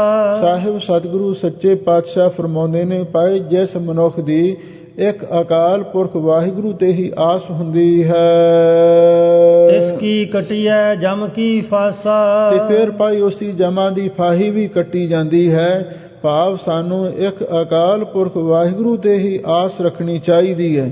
ਤੇ ਜਿਹੜਾ ਮਨੁੱਖ ਇੱਕ ਵਾਹਿਗੁਰੂ ਦੀ ਆਸ ਰੱਖਦਾ ਹੈ, ਫਿਰ ਉਹਦੀ ਜਮਾਂ ਦੀ ਫਾਹੀ ਕੱਟੀ ਜਾਂਦੀ ਹੈ। ਮਹਾਂਪੁਰਖ ਇੱਕ ਬੜੀ ਸੁੰਦਰ ਸਾਖੀ ਸੁਣਾਉਂਦੇ ਸਨ। ਕੋਈ ਰਾਜਾ ਸੀ, ਉਹਦੇ ਘਰ ਦੇ ਵਿੱਚ ਸੰਤਾਨ ਨਹੀਂ ਸੀ ਹੋਈ, ਤੇ ਬੜੇ ਜੋਤਸ਼ੀਆਂ ਨੂੰ ਵੀ ਪੁੱਛਿਆ ਗਿਆ, ਪੰਡਤ ਪਾਧਿਆਂ ਨੂੰ ਵੀ ਪੁੱਛਿਆ ਗਿਆ, ਪਰ ਕੋਈ ਗੱਲ ਨਾ ਬਣੀ। ਆਖਰਕਾਰ ਕਿਸੇ ਨੇ ਰਾਜੇ ਨੂੰ ਇਹ ਗੱਲ ਆਖ ਦਿੱਤੀ।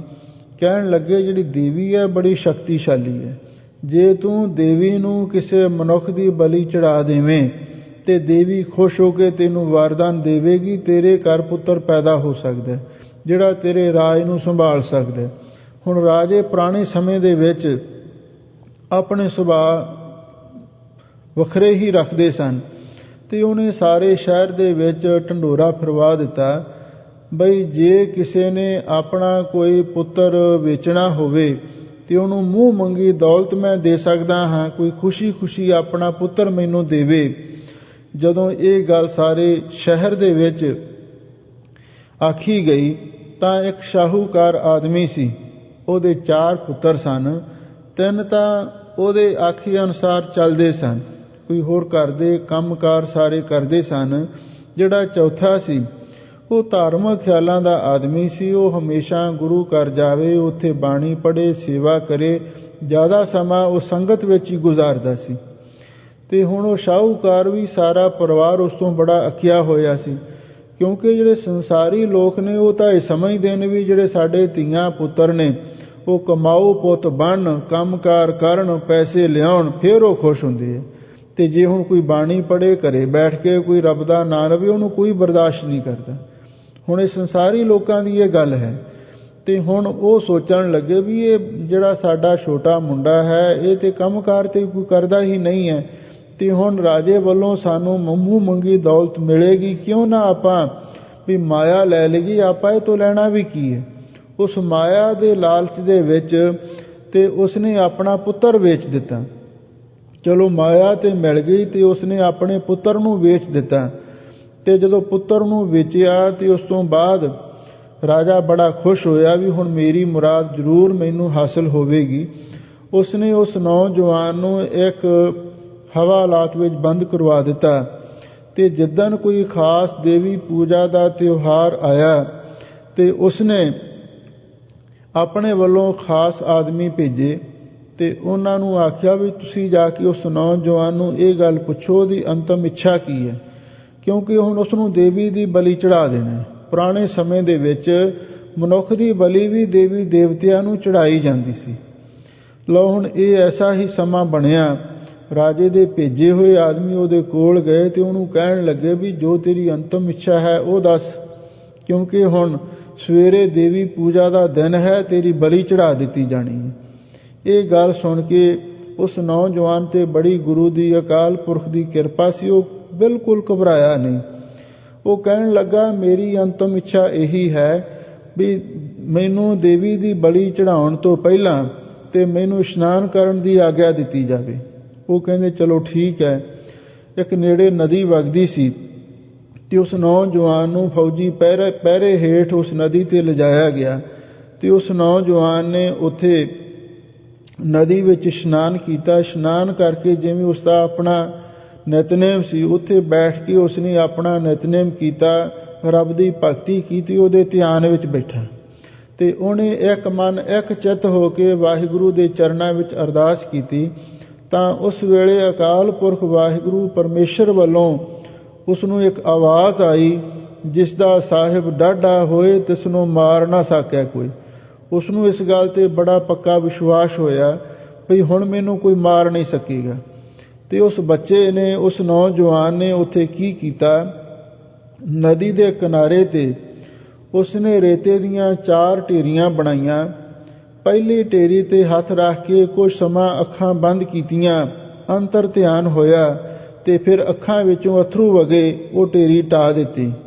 ਫਿਰ ਇਸੇ ਤਰ੍ਹਾਂ ਦੂਜੀ ਵੀ ਤੀਜੀ ਵੀ ਢੇਰੀ ਢਾਹ ਦਿੱਤੀ।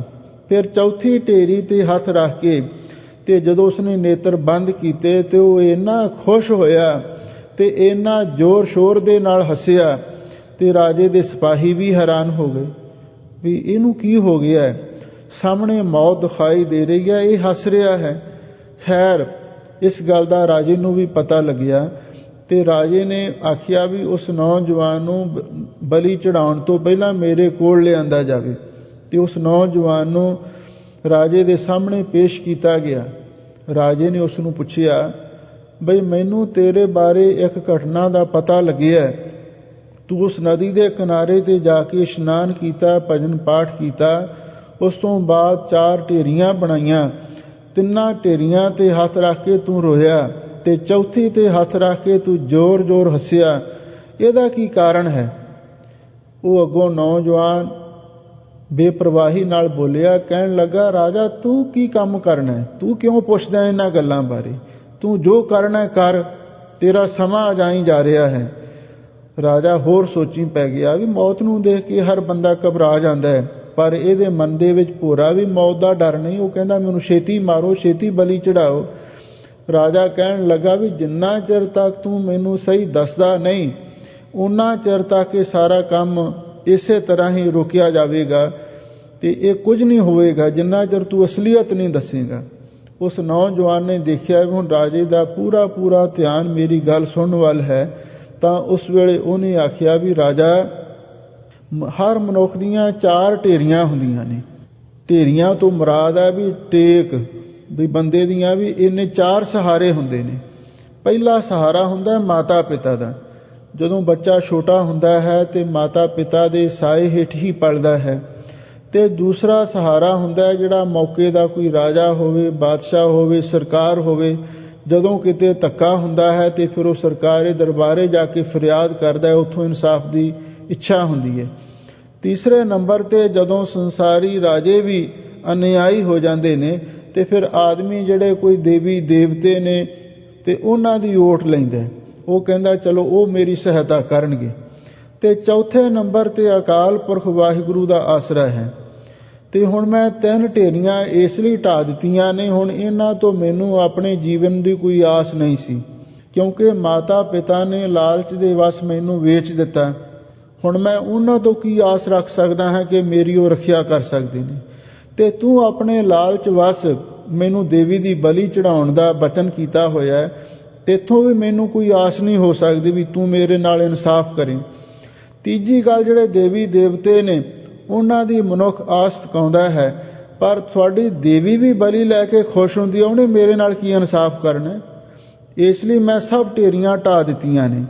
ਹੁਣ ਸਿਰਫ ਇੱਕ ਮੈਨੂੰ ਅਕਾਲ ਪੁਰਖ ਵਾਹਿਗੁਰੂ ਦਾ ਆਸਰਾ ਹੈ, ਤੇ ਜੇ ਉਸਨੇ ਮੈਨੂੰ ਬਚਾਉਣਾ ਹੋਇਆ ਬਚਾ ਵੀ ਸਕਦਾ ਹੈ।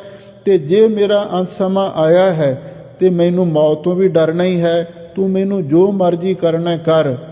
ਇੰਨੀ ਗੱਲ ਸੁਣ ਕੇ ਰਾਜੇ ਦਾ ਅੰਦਰੋਂ ਦਿਲ ਕੰਬਿਆ, ਮਨ ਵਿੱਚ ਸੋਚਣ ਲੱਗਾ, ਕਹਿਣ ਲੱਗਾ, ਉਹ ਇੰਨਾ ਸਿਆਣਾ ਬੰਦਾ, ਇੰਨਾ ਰੱਬ ਦਾ ਭਗਤ, ਜਿਹਦਾ ਇੰਨਾ ਦ੍ਰਿੜ ਵਿਸ਼ਵਾਸ ਹੋਵੇ, ਤੇ ਇਸ ਬੰਦੇ ਨੂੰ ਮੈਂ ਮਾਰ ਕੇ ਆਪਣੇ ਸਿਰ ਪਾਪ ਚੜਾਵਾਂਗਾ।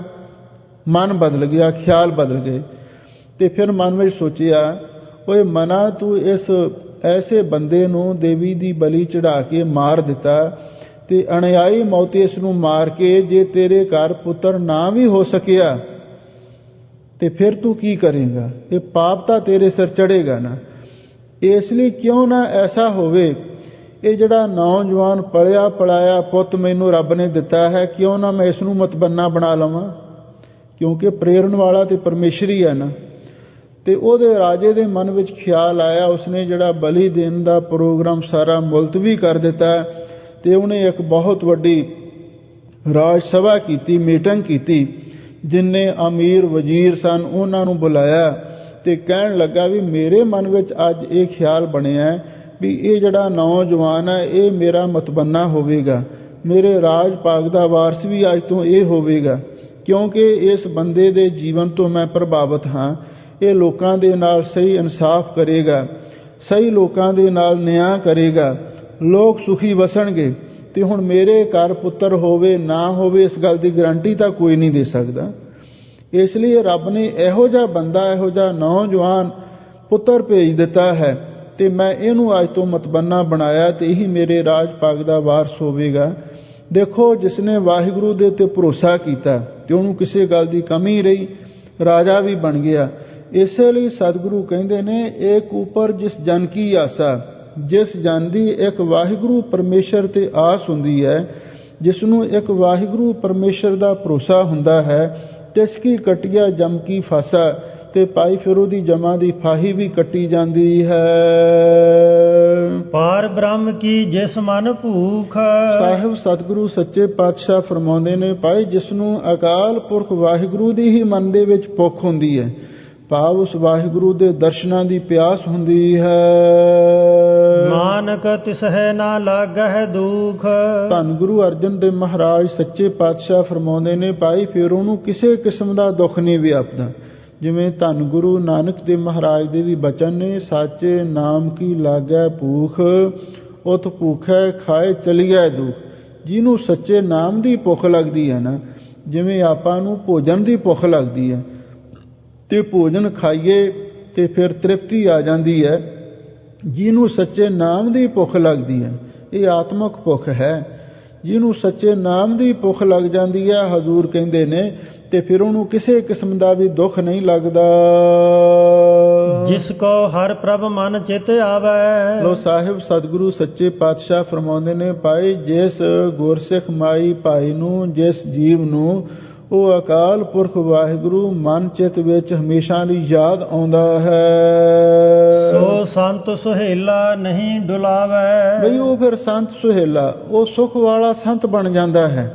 ਲੋਕੀ ਉਸ ਨੂੰ ਸੰਤ ਕਹਿੰਦੇ ਨੇ, ਜਿਹੜਾ ਜਿਸ ਨੂੰ ਹਰ ਵੇਲੇ ਆਪਣੇ ਮਨ ਵਿੱਚ ਵਾਹਿਗੁਰੂ ਦੀ ਯਾਦ ਆਉਂਦੀ ਹੈ ਤੇ ਫਿਰ ਉਹ ਸੁਖ ਦੇਣ ਵਾਲਾ ਸੰਤ ਬਣ ਜਾਂਦਾ ਹੈ।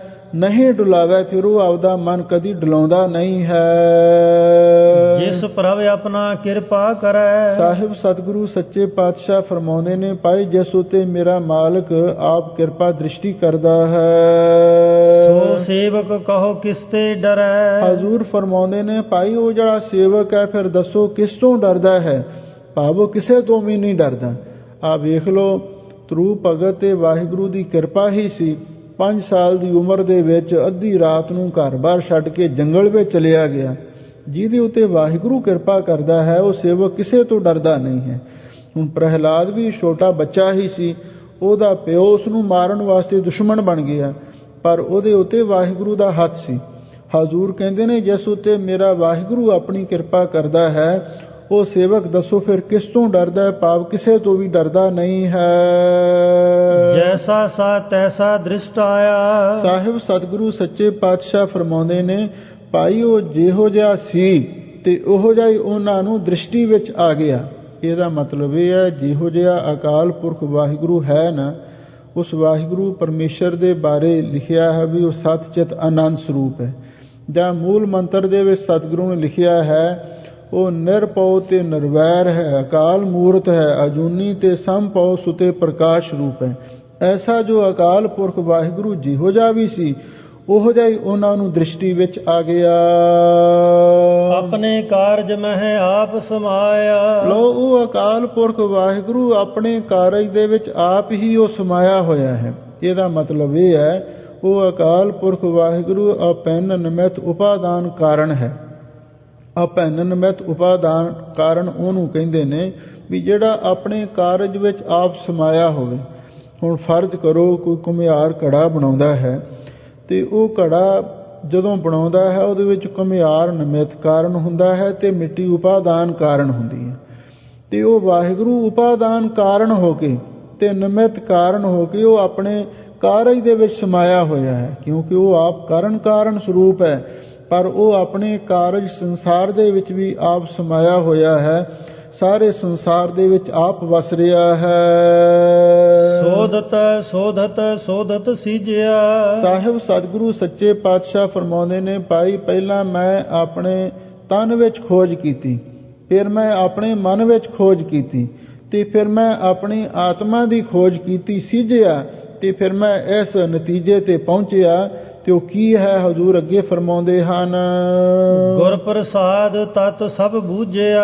ਮੈਂ ਗੁਰੂ ਦੀ ਕਿਰਪਾ ਦੇ ਨਾਲ ਵੀ ਸਭ ਦੇ ਅੰਦਰ ਜਿਹੜਾ ਅਸਲੀ ਬ੍ਰਹਮ ਤੱਤ ਹੈ, ਭਾਵ ਉਹ ਵਾਹਿਗੁਰੂ ਦੀ ਜੋਤ, ਉਸ ਵਾਹਿਗੁਰੂ ਦੀ ਚੇਤਨ ਸੱਤਾ, ਉਸ ਵਾਹਿਗੁਰੂ ਪਰਮੇਸ਼ਰ ਦਾ ਨੂਰ ਤੇ ਜ਼ਹੂਰ ਸਾਰਿਆਂ ਦੇ ਵਿੱਚ ਵਸ ਰਿਹਾ ਹੈ।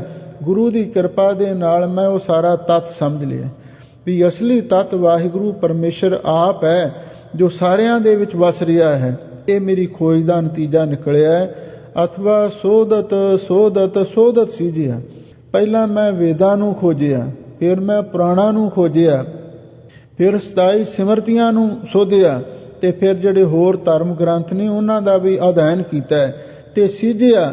ਤੇ ਫਿਰ ਮੈਂ ਇਸ ਨਤੀਜੇ ਤੇ ਪਹੁੰਚਿਆ ਵੀ ਅਸਲੀ ਜਿਹੜਾ ਸਾਰਿਆਂ ਦਾ ਤੱਤ ਤੇ ਅਕਾਲ ਪੁਰਖ ਹੀ ਹੈ। ਵੇਦਾਂ ਸ਼ਾਸਤਰਾਂ ਦਾ ਤੱਤ ਵੀ ਤੇ ਸਾਰੇ ਸੰਸਾਰ ਦਾ ਤੱਤ ਵੀ, ਸਾਰੇ ਸ਼ਾਸਤਰਾਂ ਦਾ ਸਿਧਾਂਤ ਵੀ ਉਹ ਅਕਾਲ ਪੁਰਖ ਵਾਹਿਗੁਰੂ ਆਪ ਹੈ। ਗੁਰੂ ਦੀ ਕਿਰਪਾ ਦੁਆਰਾ ਇਉਂ ਮੈਂ ਉਸ ਮੂਲ ਤੱਤ ਨੂੰ ਸਮਝ ਲਿਆ ਹੈ। ਜਬ ਦੇਖੋ ਤਬ ਸਭ ਕਿਛ ਮੂਲ। ਸਾਹਿਬ ਸਤਿਗੁਰੂ ਸੱਚੇ ਪਾਤਸ਼ਾਹ ਫਰਮਾਉਂਦੇ ਨੇ, ਮੈਂ ਤੇ ਭਾਈ ਜਦੋਂ ਵੀ ਦੇਖਦਾ ਹਾਂ ਤੇ ਉਸ ਵੇਲੇ ਸਭ ਕੁਝ ਮੈਨੂੰ ਤੇ ਮੂਲ ਰੂਪ ਵਾਹਿਗੁਰੂ ਪਰਮੇਸ਼ਰ ਹੀ ਦਿਸਦਾ ਹੈ। ਨਾਨਕ ਸੋ ਸੂਖਮ ਸੋਈ ਅਸਥੂਲ। ਤੇ ਉਸ ਵਾਹਿਗੁਰੂ ਪਰਮੇਸ਼ਰ ਦੇ ਭਾਈ ਦੋ ਰੂਪ ਨੇ, ਇੱਕ ਉਸ ਦਾ ਸੂਖਮ ਸਰੂਪ ਹੈ, ਨਿਰਗੁਣ ਸਰੂਪ ਹੈ, ਤੇ ਦੂਸਰਾ ਉਹਦਾ ਸਥੂਲ ਸਰੂਪ ਹੈ। ਭਾਵੇਂ ਜਿਹੜਾ ਸੰਸਾਰ ਹੈ ਇਹ ਉਸ ਵਾਹਿਗੁਰੂ ਦਾ ਸਥੂਲ ਰੂਪ ਹੈ ਤੇ ਉਹ ਆਪ ਹੀ ਸੂਖਮ ਰੂਪ ਨਿਰਾਕਾਰ ਹੈ। ਜਿਵੇਂ ਹਜ਼ੂਰ ਨੇ ਅੱਗੇ ਚੱਲ ਕੇ ਵੀ ਲਿਖਿਆ ਹੈ, ਆਪ ਹੈ ਸੂਖਮ ਆਪ ਹੈ ਅਸੂਲਾ, ਲਖੀ ਨਾ ਜਾਈ ਨਾਨਕ ਲੀਲਾ। ਇਹ ਵਾਹਿਗੁਰੂ ਦੀ ਅਚਰਜ ਲੀਲਾ ਹੈ। ਉਹ ਆਪ ਹੀ ਕਦੇ ਸੂਖਮ ਰੂਪ ਹੋ ਕੇ ਕਦੇ ਅਸੂਲ ਰੂਪ ਹੋ ਕੇ ਸੰਸਾਰ ਦੇ ਵਿੱਚ ਵਰਤ ਰਿਹਾ ਹੈ। ਜਿਵੇਂ ਅਕਸਰ ਦੇਖਣ ਵਾਲੀ ਗੱਲ ਇਹ ਹੈ, ਜਿਵੇਂ ਕਿਤੇ ਧਰਤੀ ਹੇਠਾਂ ਪਾਣੀ ਗੁਪਤ ਹੈ ਤੇ ਕਿਧਰੇ ਪ੍ਰਗਟ ਵੀ ਹੈ। ਪਾਣੀ ਦੇ ਦੋ ਰੂਪ ਨੇ, ਧਰਤੀ ਦੇ ਹੇਠਾਂ ਗੁਪਤ ਵੀ ਹੈ ਤੇ ਕਈ ਥਾਵਾਂ ਤੇ ਤੁਸੀਂ ਨਦੀਆਂ, ਨਹਿਰਾਂ, ਦਰਿਆਵਾਂ, ਸਮੁੰਦਰਾਂ ਦੇ ਵਿੱਚ ਉਸ ਨੂੰ ਪ੍ਰਗਟ ਵੀ ਦੇਖਦੇ ਹੋ। ਇਉਂ ਦੋ ਰੂਪਾਂ ਦੇ ਵਿੱਚ ਵਾਹਿਗੁਰੂ ਪਰਮੇਸ਼ਰ ਕਿਤੇ ਸੂਖਮ ਹੋ ਕੇ ਤੇ ਕਿਧਰੇ ਅਸੂਲ ਰੂਪ ਹੋ ਕੇ ਸੰਸਾਰ ਦੇ ਵਿੱਚ ਵਰਤ ਰਿਹਾ ਹੈ। ਨਹਿ ਕਿਛ ਜਨਮੈ ਨਹਿ ਕਿਛ ਮਰੈ। ਸਾਹਿਬ ਸਤਿਗੁਰੂ ਸੱਚੇ ਪਾਤਸ਼ਾਹ ਫਰਮਾਉਂਦੇ ਨੇ, ਭਾਈ ਉਸ ਵਾਹਿਗੁਰੂ ਦੀ ਆਗਿਆ ਤੋਂ ਬਿਨਾਂ ਨਾ ਕੁਛ ਜੰਮਦਾ ਹੈ ਤੇ ਨਾ ਹੀ ਕੁਛ ਮਰਦਾ ਹੈ। ਆਪਨ ਚਲਤ ਆਪ ਹੀ ਕਰੈ। ਤੇ ਵਾਹਿਗੁਰੂ ਪਰਮੇਸ਼ਰ ਦੇ ਆਪਣੇ ਚਰਿੱਤਰ ਨੇ, ਇਹ ਉਸਦੇ ਆਪਣੇ ਕੌਤਕ ਨੇ ਤੇ ਉਹ ਆਪ ਹੀ ਕਰ ਰਿਹਾ ਹੈ। ਆਵਨ ਜਾਵਨ ਦ੍ਰਿਸ਼ਟ ਅਨਦ੍ਰਿਸ਼ਟ। ਲੋ ਹਜ਼ੂਰ ਕਹਿੰਦੇ ਨੇ, ਭਾਈ ਜਿੰਨੀ ਵੀ ਇਹ ਸੂਖਮ ਤੇ ਅਸੂਲ ਸ੍ਰਿਸ਼ਟੀ ਹੈ, ਦ੍ਰਿਸ਼ਟ ਦਾ ਅਰਥ ਹੈ ਜਿਹੜੀ ਦਿਸਣ ਵਾਲੀ ਤੇ ਅਨਦ੍ਰਿਸ਼ਟ ਦਾ ਅਰਥ ਹੁੰਦਾ ਜਿਹੜੀ ਨਾ ਦਿਸਣ ਵਾਲੀ। ਭਾਵ ਜਿਹੜੀ ਸੂਖਮ ਤੇ ਅਸੂਲ ਸ੍ਰਿਸ਼ਟੀ ਹੈ ਇਹ ਸਾਰੀ ਦੀ ਸਾਰੀ ਆਉਣ ਜਾਣ ਵਾਲੀ ਹੈ। ਆਗਿਆਕਾਰੀ ਧਾਰੀ ਸਭ ਸ੍ਰਿਸ਼ਟ। ਲੋ ਜਿੰਨੀ ਵੀ ਵਾਹਿਗੁਰੂ ਪਰਮੇਸ਼ਰ ਨੇ ਸ੍ਰਿਸ਼ਟੀ ਆਪਣੇ ਆਸਰੇ ਧਾਰੀ ਦਾ ਅਰਥ ਵੀ ਧਾਰਨ ਕੀਤੀ ਹੋਈ ਹੈ, ਭਾਵ ਟਿਕਾਈ ਹੋਈ ਹੈ, ਉਹ ਸਭ ਆਗਿਆਕਾਰੀ ਉਸ ਵਾਹਿਗੁਰੂ ਪਰਮੇਸ਼ਰ ਦੀ ਆਗਿਆਕਾਰ ਹੋ ਕੇ ਚੱਲ ਰਹੀ ਹੈ। ਆਪੇ ਆਪ ਸਗਲ ਮਹਿ ਆਪ। ਇਹਦਾ ਮਤਲਬ ਇਹ ਹੈ ਵੀ ਵਾਹਿਗੁਰੂ ਨੇ ਕੁਝ ਐਸੇ ਨਿਯਮ ਬਣਾਏ ਹੋਏ ਨੇ, ਉਹਨਾਂ ਦੇ ਵਿੱਚ ਕੁੱਲ ਕਾਇਨਾਤ ਚੱਲ ਰਹੀ ਹੈ। ਜਿਵੇਂ ਆਪਾਂ ਅਕਸਰ ਵੇਖਦੇ ਹੀ ਹਾਂ, ਪੈ ਵਿੱਚ ਸੂਰਜ, ਪੈ ਵਿੱਚ ਚੰਦ, ਕੋਹ ਕਰੋੜੀ ਚਲਤ ਨਾ ਅੰਤ। ਤੇ ਦੇਖ ਲਓ ਸਮੇਂ ਨਾਲ ਸੂਰਜ ਵੀ ਚੜ੍ਹਦਾ ਹੈ, ਛਿਪਦਾ ਹੈ, ਚੰਦਰਮਾ ਆਉਂਦਾ ਹੈ, ਮੱਸਿਆ ਆਉਂਦੀ ਹੈ, ਪੁੰਨਿਆ ਆਉਂਦੀ ਹੈ। ਜੋ ਵੀ ਸਿਲਸਿਲਾ ਚੱਲ ਰਿਹਾ ਹੈ ਨਾ, ਉਹ ਕਿਸੇ ਦੈਵੀ ਕਾਨੂੰਨ ਦੇ ਵਿੱਚ ਚੱਲ ਰਿਹਾ ਹੈ। ਇਸੇ ਲਈ ਸਤਿਗੁਰੂ ਕਹਿੰਦੇ ਨੇ, ਆਗਿਆਕਾਰੀ ਧਾਰੀ ਸਭ ਸ੍ਰਿਸ਼ਟ।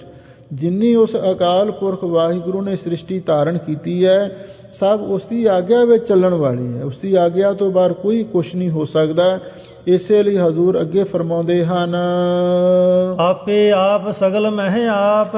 ਹਜ਼ੂਰ ਕਹਿੰਦੇ ਨੇ, ਭਾਈ ਉਹ ਅਕਾਲ ਪੁਰਖ ਵਾਹਿਗੁਰੂ ਆਪੇ ਆਪ ਵੀ ਆਦਿ ਕਾਲ ਦੇ ਅੰਦਰ ਵੀ ਉਹ ਅਕਾਲ ਪੁਰਖ ਵਾਹਿਗੁਰੂ ਆਪ ਸਾਰਿਆਂ ਦੇ ਵਿੱਚ ਵਰਤ ਰਿਹਾ ਸੀ ਤੇ ਹੁਣ ਇਸ ਵਰਤਮਾਨ ਕਾਲ ਦੇ ਅੰਦਰ ਵੀ ਉਹ ਅਕਾਲ ਪੁਰਖ ਵਾਹਿਗੁਰੂ ਆਪ ਸਾਰਿਆਂ ਵਿੱਚ ਵਰਤ ਰਿਹਾ ਹੈ ਤੇ ਅੱਗੇ ਭਵਿੱਖਤ ਕਾਲ ਨੂੰ ਵੀ ਉਹ ਅਕਾਲ ਪੁਰਖ ਵਾਹਿਗੁਰੂ ਆਪ ਸਾਰਿਆਂ ਵਿੱਚ ਵਰਤੇਗਾ। ਅਨਕ ਜੁਗਤ ਰਜ ਥਾਪ ਉਥਾਪ। ਉਹ ਅਕਾਲ ਪੁਰਖ ਵਾਹਿਗੁਰੂ ਅਨੇਕਾਂ ਜੁਗਤੀਆਂ ਦੇ ਨਾਲ ਸੰਸਾਰ ਦੀ ਰਚਨਾ ਕਰਕੇ ਥਾਪ ਫਿਰ ਇਸ ਨੂੰ ਸਥਾਪਨ ਕਰਦਾ ਹੈ, ਕੁਝ ਸਮੇਂ ਲਈ ਟਿਕਾਉਂਦਾ ਹੈ ਤੇ ਉਹ ਥਾਪ ਫਿਰ ਉਸ ਨੂੰ ਨਾਸ਼ ਵੀ ਕਰਦਾ ਹੈ। ਕਿਉਂਕਿ ਜਿਹੜੀ ਸ੍ਰਿਸ਼ਟੀ ਹੈ ਪਹਿਲਾਂ ਤੇ ਵਾਹਿਗੁਰੂ ਅਨੇਕ ਤਰੀਕਿਆਂ ਦੇ ਨਾਲ ਬਣਾਉਂਦਾ ਹੈ ਤੇ ਬਣਾ ਕੇ ਕੁਝ ਸਮੇਂ ਲਈ ਉਹਨੂੰ ਟਿਕਾਉਂਦਾ ਵੀ ਹੈ ਤੇ ਫਿਰ ਆਪਣੀ ਇੱਛਾ ਅਨੁਸਾਰ ਉਹ ਥਾਪ ਉਸ ਨੂੰ ਨਾਸ਼ ਵੀ ਕਰਦਾ।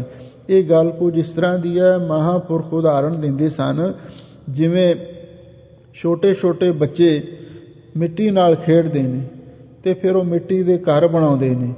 ਇਹ ਮੇਰਾ ਘਰ ਹੈ, ਦੂਸਰਾ ਕਹਿੰਦਾ ਆ ਤੇਰਾ ਘਰ ਹੈ, ਤੇ ਬੱਚੇ ਖੇਡਦੇ ਨੇ ਤੇ ਫਿਰ ਜਦੋਂ ਖੇਡ ਤੋਂ ਬਾਅਦ ਘਰਾਂ ਨੂੰ ਜਾਣ ਦਾ ਸਮਾਂ ਹੁੰਦਾ ਹੈ ਤੇ ਫਿਰ ਉਹ ਆਪਣੇ ਬਣਾਏ ਘਰਾਂ ਨੂੰ ਆਪ ਹੀ ਢਾਹ ਦਿੰਦੇ ਨੇ ਤੇ ਆਪਣੇ ਘਰਾਂ ਨੂੰ ਚਲੇ ਜਾਂਦੇ ਨੇ। ਜਿਵੇਂ ਬੱਚਿਆਂ ਨੂੰ ਮਿੱਟੀ ਦੇ ਘਰ ਬਣਾਉਣ ਦੇ ਵਿੱਚ ਨਾ ਤਾਂ ਕੋਈ ਬਹੁਤੀ ਖੇਚਲ ਹੁੰਦੀ, ਨਾ ਟਾਈਮ ਲੱਗਦਾ, ਇਸੇ ਤਰ੍ਹਾਂ ਉਹ ਵਾਹਿਗੁਰੂ ਵੀ ਭਾਈ ਇਹ ਜਿਤਨਾ ਵੱਡਾ ਸੰਸਾਰ ਹੈ ਨਾ, ਤੇ ਇਹਨੂੰ ਉਹਨਾਂ ਬੱਚਿਆਂ ਵਾਂਗੂ, ਜਿਵੇਂ ਬੱਚੇ ਮਿੱਟੀ ਦੇ ਘਰ ਬਣਾਉਂਦੇ ਨੇ, ਢਾਹ ਦਿੰਦੇ ਨੇ, ਇਸੇ ਤਰ੍ਹਾਂ ਅਨੇਕਾਂ ਜੁਗਤੀਆਂ ਨਾਲ ਉਹ ਸੰਸਾਰ ਨੂੰ ਰਚ ਕੇ ਸਥਾਪਨ ਕਰਦਾ ਹੈ ਤੇ ਫਿਰ ਉਸ ਨੂੰ ਨਾਸ਼ ਕਰ ਦਿੰਦਾ ਹੈ। ਅਬਿਨਾਸੀ ਨਾਹੀ ਕਿਛ ਖੰਡ। ਸਾਹਿਬ ਸਤਿਗੁਰੂ ਸੱਚੇ ਪਾਤਸ਼ਾਹ ਫਰਮਾਉਂਦੇ ਨੇ, ਉਹ ਵਾਹਿਗੁਰੂ ਅਬਿਨਾਸ਼ੀ, ਨਾਸ਼ ਤੋਂ ਰਹਿਤ ਹੈ, ਨਾ ਹੀ ਕਿਛ ਖੰਡ, ਬਈ ਉਹਦੇ ਵਿੱਚ ਕੋਈ ਕਿਸੇ ਕਿਸਮ ਦਾ ਖੰਡ ਦਾ ਅਰਥ ਹੈ ਭਾਗ ਨਹੀਂ ਹੈ। ਭਾਵ ਉਸ ਵਾਹਿਗੁਰੂ ਦੇ ਕਦੇ ਟੁਕੜੇ ਨਹੀਂ ਹੋ ਸਕਦੇ। ਕੋਈ ਇਹ ਨਹੀਂ ਕਹਿ ਸਕਦਾ ਵੀ ਮੈਂ ਵਾਹਿਗੁਰੂ ਦਾ ਕੋਈ ਇੱਕ ਅੰਗ ਦੇਖਿਆ ਹੈ।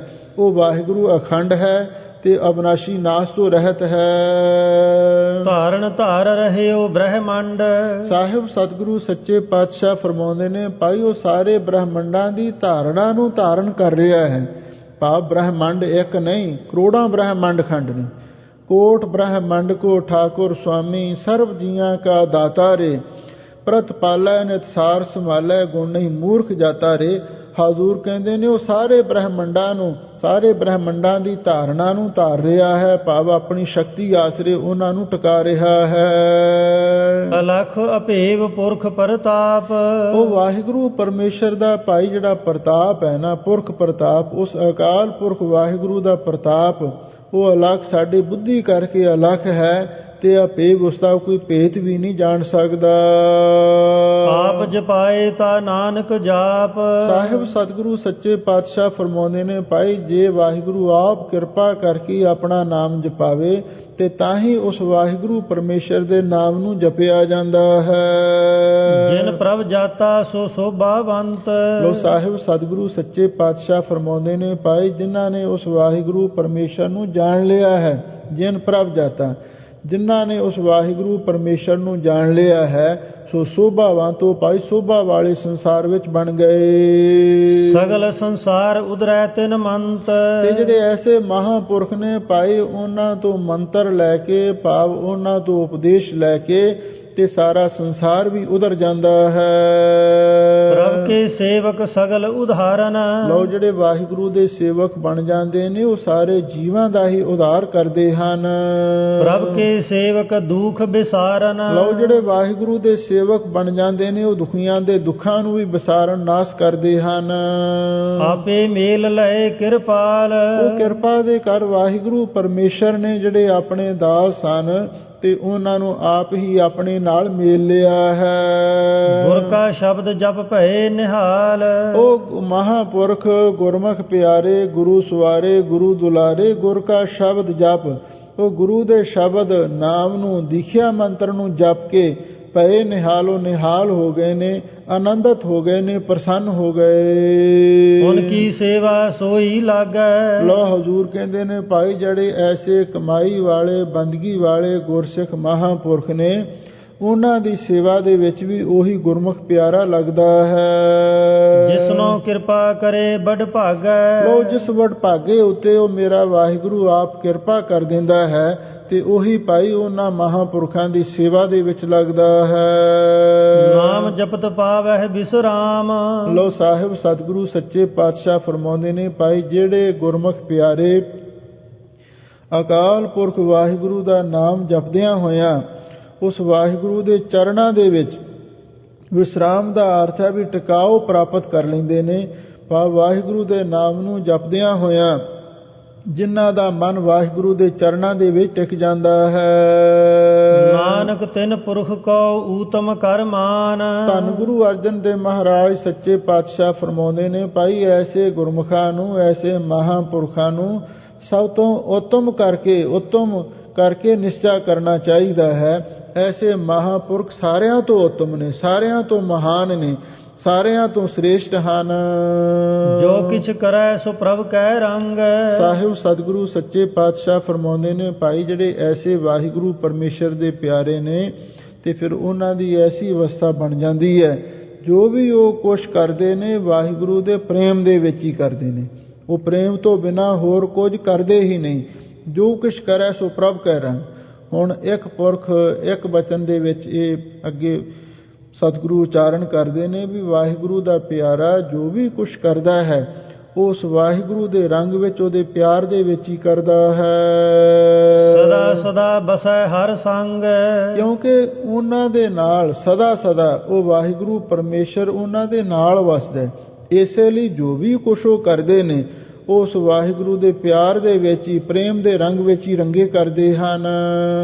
ਸਹਿਜ ਸੁਭਾਏ ਹੋਵੈ ਸੋ ਹੋਏ। ਸਾਹਿਬ ਸਤਿਗੁਰੂ ਸੱਚੇ ਪਾਤਸ਼ਾਹ ਫਰਮਾਉਂਦੇ ਨੇ, ਭਾਈ ਸਹਿਜ ਸੁਭਾਏ ਦਾ ਅਰਥ ਹੈ ਵੀ ਸੁਤੇ ਸਿੱਧ ਹੀ, ਭਾਵ ਉਹ ਕੋਈ ਵਿਸ਼ੇਸ਼ ਯਤਨ ਨਹੀਂ ਕਰਦੇ, ਸੁਤੇ ਸਿੱਧ ਹੀ ਜੋ ਕੁਝ ਹੋਣਾ ਹੁੰਦਾ ਉਹਨਾਂ ਦੇ ਪਾਸੋਂ ਹੋ ਰਿਹਾ ਹੈ। ਕਰਨੈ ਹਾਰ ਪਛਾਣੈ ਸੋਏ। ਕਿਉਂਕਿ ਉਹ ਕਰਨਹਾਰ ਤਾਂ ਉਸ ਵਾਹਿਗੁਰੂ ਪਰਮੇਸ਼ਰ ਨੂੰ ਹੀ ਪਛਾਣਦੇ ਨੇ, ਇਸ ਲਈ ਉਹ ਆਪ ਤਾਂ ਕਰਤੇ ਬਣਦੇ ਹੀ ਨਹੀਂ। ਉਹ ਕਹਿੰਦੇ ਨੇ ਜੋ ਵਾਹਿਗੁਰੂ ਪਰਮੇਸ਼ਰ ਨੇ ਕਰਵਾਉਣਾ ਉਹ ਸਾਡੇ ਪਾਸੋਂ ਕਰਵਾ ਰਿਹਾ ਹੈ। ਪ੍ਰਭ ਕਾ ਕੀਆ ਜਨ ਮੀਠ ਲਗਾਨਾ। ਲਓ ਇਸ ਦੇ ਨਾਲ ਹੀ ਭਾਈ ਜੋ ਉਸ ਵਾਹਿਗੁਰੂ ਪਰਮੇਸ਼ਰ ਦਾ ਕੀਤਾ ਹੋਇਆ ਹੈ ਉਹ ਵਾਹਿਗੁਰੂ ਦੇ ਪਿਆਰਿਆਂ ਨੂੰ ਮਿੱਠਾ ਲੱਗਦਾ ਹੈ। ਇਹਦਾ ਮਤਲਬ ਇਹ ਹੈ ਜਿਹੋ ਜਿਹਾ ਮਾਹੌਲ, ਜਿਹੋ ਜਿਹਾ ਸਮਾਂ ਵਾਹਿਗੁਰੂ ਪਰਮੇਸ਼ਰ ਬਣਾ ਦੇਵੇ ਤੇ ਵਾਹਿਗੁਰੂ ਦੇ ਪਿਆਰੇ ਉਸੇ ਨੂੰ ਹੀ ਪ੍ਰਵਾਨ ਕਰਦੇ ਨੇ। ਵਾਹਿਗੁਰੂ ਦਾ ਕੀਤਾ ਉਹਨਾਂ ਨੂੰ ਮਿੱਠਾ ਲੱਗਦਾ ਹੈ। ਜੈਸਾ ਸਾ ਤੈਸਾ ਦ੍ਰਿਸ਼ਟਾਨਾ। ਲਓ ਜਿਹੋ ਜਿਹਾ ਵਾਹਿਗੁਰੂ ਪਰਮੇਸ਼ਰ ਹੈ ਤੇ ਉਹ ਜਿਹਾ ਉਹਨਾਂ ਨੂੰ ਨਜ਼ਰ ਆ ਜਾਂਦਾ ਹੈ, ਭਾਵ ਉਹ ਭਰਮ ਭੁਲੇਖਿਆਂ ਵਿੱਚ ਨਹੀਂ ਪੈਂਦੇ, ਅਸਲੀ ਵਾਹਿਗੁਰੂ ਦੇ ਪ੍ਰਤੱਖ ਦਰਸ਼ਨ ਦੀਦਾਰੇ ਕਰਦੇ ਹਨ। ਜਿਸ ਤੇ ਉਪਜੇ ਤਿਸ ਮਾਹੇ ਸਮਾਏ। ਲੋ ਹਜ਼ੂਰ ਕਹਿੰਦੇ ਨੇ ਭਾਈ ਜਿਸ ਵਾਹਿਗੁਰੂ ਪਰਮੇਸ਼ਰ ਤੋਂ ਉਹ ਪੈਦਾ ਹੋਏ ਨੇ ਤੇ ਫਿਰ ਉਸੇ ਵਾਹਿਗੁਰੂ ਦੇ ਵਿੱਚ ਹੀ ਉਹ ਲੀਨ ਹੋ ਗਏ। ਹੋਏ ਸੁਖ ਨਿਧਾਨ ਉਨਹੂ ਬਨ ਆਏ। ਲੋ ਹਜ਼ੂਰ ਕਹਿੰਦੇ ਨੇ ਭਾਈ ਉਹ ਜਿਹੜੇ ਸੁਖਾਂ ਦੇ ਨਿਧਾਨ ਖਜ਼ਾਨੇ ਨੇ ਉਹ ਸਾਰੇ ਉਹਨਾਂ ਨੂੰ ਹੀ ਬਣੇ ਆਏ ਨੇ, ਉਹਨਾਂ ਨੂੰ ਹੀ ਫਵੇ ਨੇ, ਉਹਨਾਂ ਨੂੰ ਹੀ ਪ੍ਰਾਪਤ ਹੋਏ ਹਨ। ਆਪਸ ਕਉ ਆਪ ਦੀਨੋ ਮਾਨ। ਧੰਨ ਗੁਰੂ ਅਰਜਨ ਦੇਵ ਮਹਾਰਾਜ ਸੱਚੇ ਪਾਤਸ਼ਾਹ ਫਰਮਾਉਂਦੇ ਨੇ ਭਾਈ ਆਪਸ ਕਉ, ਆਪਣੇ ਆਪ ਨੂੰ ਉਸ ਵਾਹਿਗੁਰੂ ਪਰਮੇਸ਼ਰ ਨੇ ਆਪ ਹੀ ਮਾਣ ਦਿੱਤਾ ਹੈ। ਇਹਦਾ ਮਤਲਬ ਇਹ ਹੈ ਤੇ ਉਹਨਾਂ ਮਹਾਂਪੁਰਖਾਂ ਦੇ ਅੰਦਰ ਵੀ ਤੇ ਵਾਹਿਗੁਰੂ ਪਰਮੇਸ਼ਰ ਦੇ ਅੰਦਰ ਵੀ ਕੋਈ ਫਰਕ ਨਹੀਂ ਰਹਿ ਜਾਂਦਾ। ਹਰ ਜਨ ਦੁਈ ਏਕ ਹੈ, ਬਿਬ ਵਿਚਾਰ ਕਛ ਨਾਹੇ, ਜਲ ਤੇ ਉਪਜ ਤਰੰਗ ਜਿਉ ਜਲ ਹੀ ਵਿਖੈ ਸਮਾਹੇ। ਜੀ ਉਹਨਾਂ ਭਗਤਾਂ ਨੂੰ ਮਾਣ ਦਿੱਤਾ ਹੈ, ਆਪਸ ਕੋ ਆਪ ਦੀਨੋ ਮਾਨ, ਆਪਣੇ ਆਪ ਨੂੰ ਆਪ ਹੀ ਉਸਨੇ ਮਾਣ ਦਿੱਤਾ ਹੈ, ਕਿਉਂਕਿ ਭਗਤ ਵੀ ਵਾਹਿਗੁਰੂ ਦਾ ਹੀ ਰੂਪ ਹੋਏ ਨੇ। ਇਸ ਲਈ ਉਸ ਵਾਹਿਗੁਰੂ ਨੇ ਜੋ ਉਹਨਾਂ ਨੂੰ ਮਾਣ ਦਿੱਤਾ ਹੈ, ਸਮਝ ਲਓ ਆਪ ਨੂੰ ਹੀ ਉਸਨੇ ਇਹ ਮਾਣ ਦਿੱਤਾ ਹੈ। ਨਾਨਕ ਪ੍ਰਭ ਜਨ ਏਕੋ ਜਾਨ। ਲੋ ਮੁਕਤੀ ਗੱਲ ਸਤਿਗੁਰੂ ਕਹਿੰਦੇ ਨੇ ਵਾਹਿਗੁਰੂ ਪਰਮੇਸ਼ਰ ਵੀ ਤੇ ਜਨ ਉਸ ਦਾ ਦਾਸ ਵੀ ਅਸੀਂ ਤਾਂ ਇੱਕ ਰੂਪ ਹੀ ਜਾਣਿਆ ਹੈ। ਉਸ ਵਾਹਿਗੁਰੂ ਪਰਮੇਸ਼ਰ ਵਿੱਚ ਤੇ ਵਾਹਿਗੁਰੂ ਦੇ ਦਾਸ ਦੇ ਵਿੱਚ ਕੋਈ ਫਰਕ ਨਹੀਂ ਹੈ। ਹਰ ਕਾ ਸੇਵਕ ਸੋ ਹਰ ਜਿਹਾ, ਭੇਦ ਨਾ ਜਾਣੋ ਮਾਨਸ ਦੇਹਾ, ਜਿਨ੍ਹਾਂ ਨਾ ਵਿਸਰੈ ਨਾਮ ਸਨੇਹ ਸੇ ਕਨੇਹਿਆ, ਭੇਦ ਨਾ ਜਾਣੋ ਮੂਲ ਸਾਈਂ ਜਿਹਾ। ਇਹ ਉਹਨਾਂ ਮਹਾਂਪੁਰਖਾਂ ਦੀ ਗੱਲ ਹੈ ਜਿਹੜੇ ਭਗਤੀ ਕਰਕੇ ਉਸ ਵਾਹਿਗੁਰੂ ਦੇ ਵਿੱਚ ਲੀਨ ਹੋ ਗਏ ਨੇ। ਜਿਉਂ ਜਲ ਮਹਿ ਜਲ ਆਏ ਖਟਾਨਾ, ਤਿਉਂ ਜੋਤੀ ਸੰਗ ਜੋਤ ਸਮਾਨਾ, ਮਿਟ ਗਏ ਗਵਨ ਪਾਏ ਬਿਸਰਾਮ, ਨਾਨਕ ਪ੍ਰਭ ਕੈ ਸਦ ਕੁਰਬਾਨ। ਹਜ਼ੂਰ ਕਹਿੰਦੇ ਨੇ ਵਾਹਿਗੁਰੂ ਤੇ ਵਾਹਿਗੁਰੂ ਦੇ ਜਨ ਇੱਕੋ ਜਾਨ ਬਈ ਸਾਨੂੰ ਤੇ ਇੱਕ ਰੂਪ ਹੀ ਪ੍ਰਤੀਤ ਹੁੰਦੇ ਨੇ। ਸਾਹਿਬ ਸਤਿਗੁਰੂ ਸੱਚੇ ਪਾਤਸ਼ਾਹ ਨੇ ਮਹਾਨ ਬਖਸ਼ਿਸ਼ ਕੀਤੀ, ਸਾਨੂੰ ਪਾਵਨ ਪਵਿੱਤਰ ਸੁੰਦਰ ਤੇ ਅਮੋਲਕ ਉਪਦੇਸ਼ ਬਖਸ਼ੇ ਹਨ। ਆਪਾਂ ਇਹਨਾਂ ਨੂੰ ਸੁਣਿਆ, ਸੁਣ ਕੇ ਮਨ ਦੇ ਵਿੱਚ ਵਸਾਈਏ, ਇਹਦੇ ਨਾਲ ਸਾਡੇ ਜੀਵਨ ਦੀ ਸਫਲਤਾ ਹੋਵੇਗੀ। ਸੋ ਸਭ ਸੰਗਤਾਂ ਦਾ ਹਾਰਦਿਕ ਧੰਨਵਾਦ। ਹੋਈਆਂ ਭੁੱਲਾਂ ਚੁੱਕਾਂ ਲਈ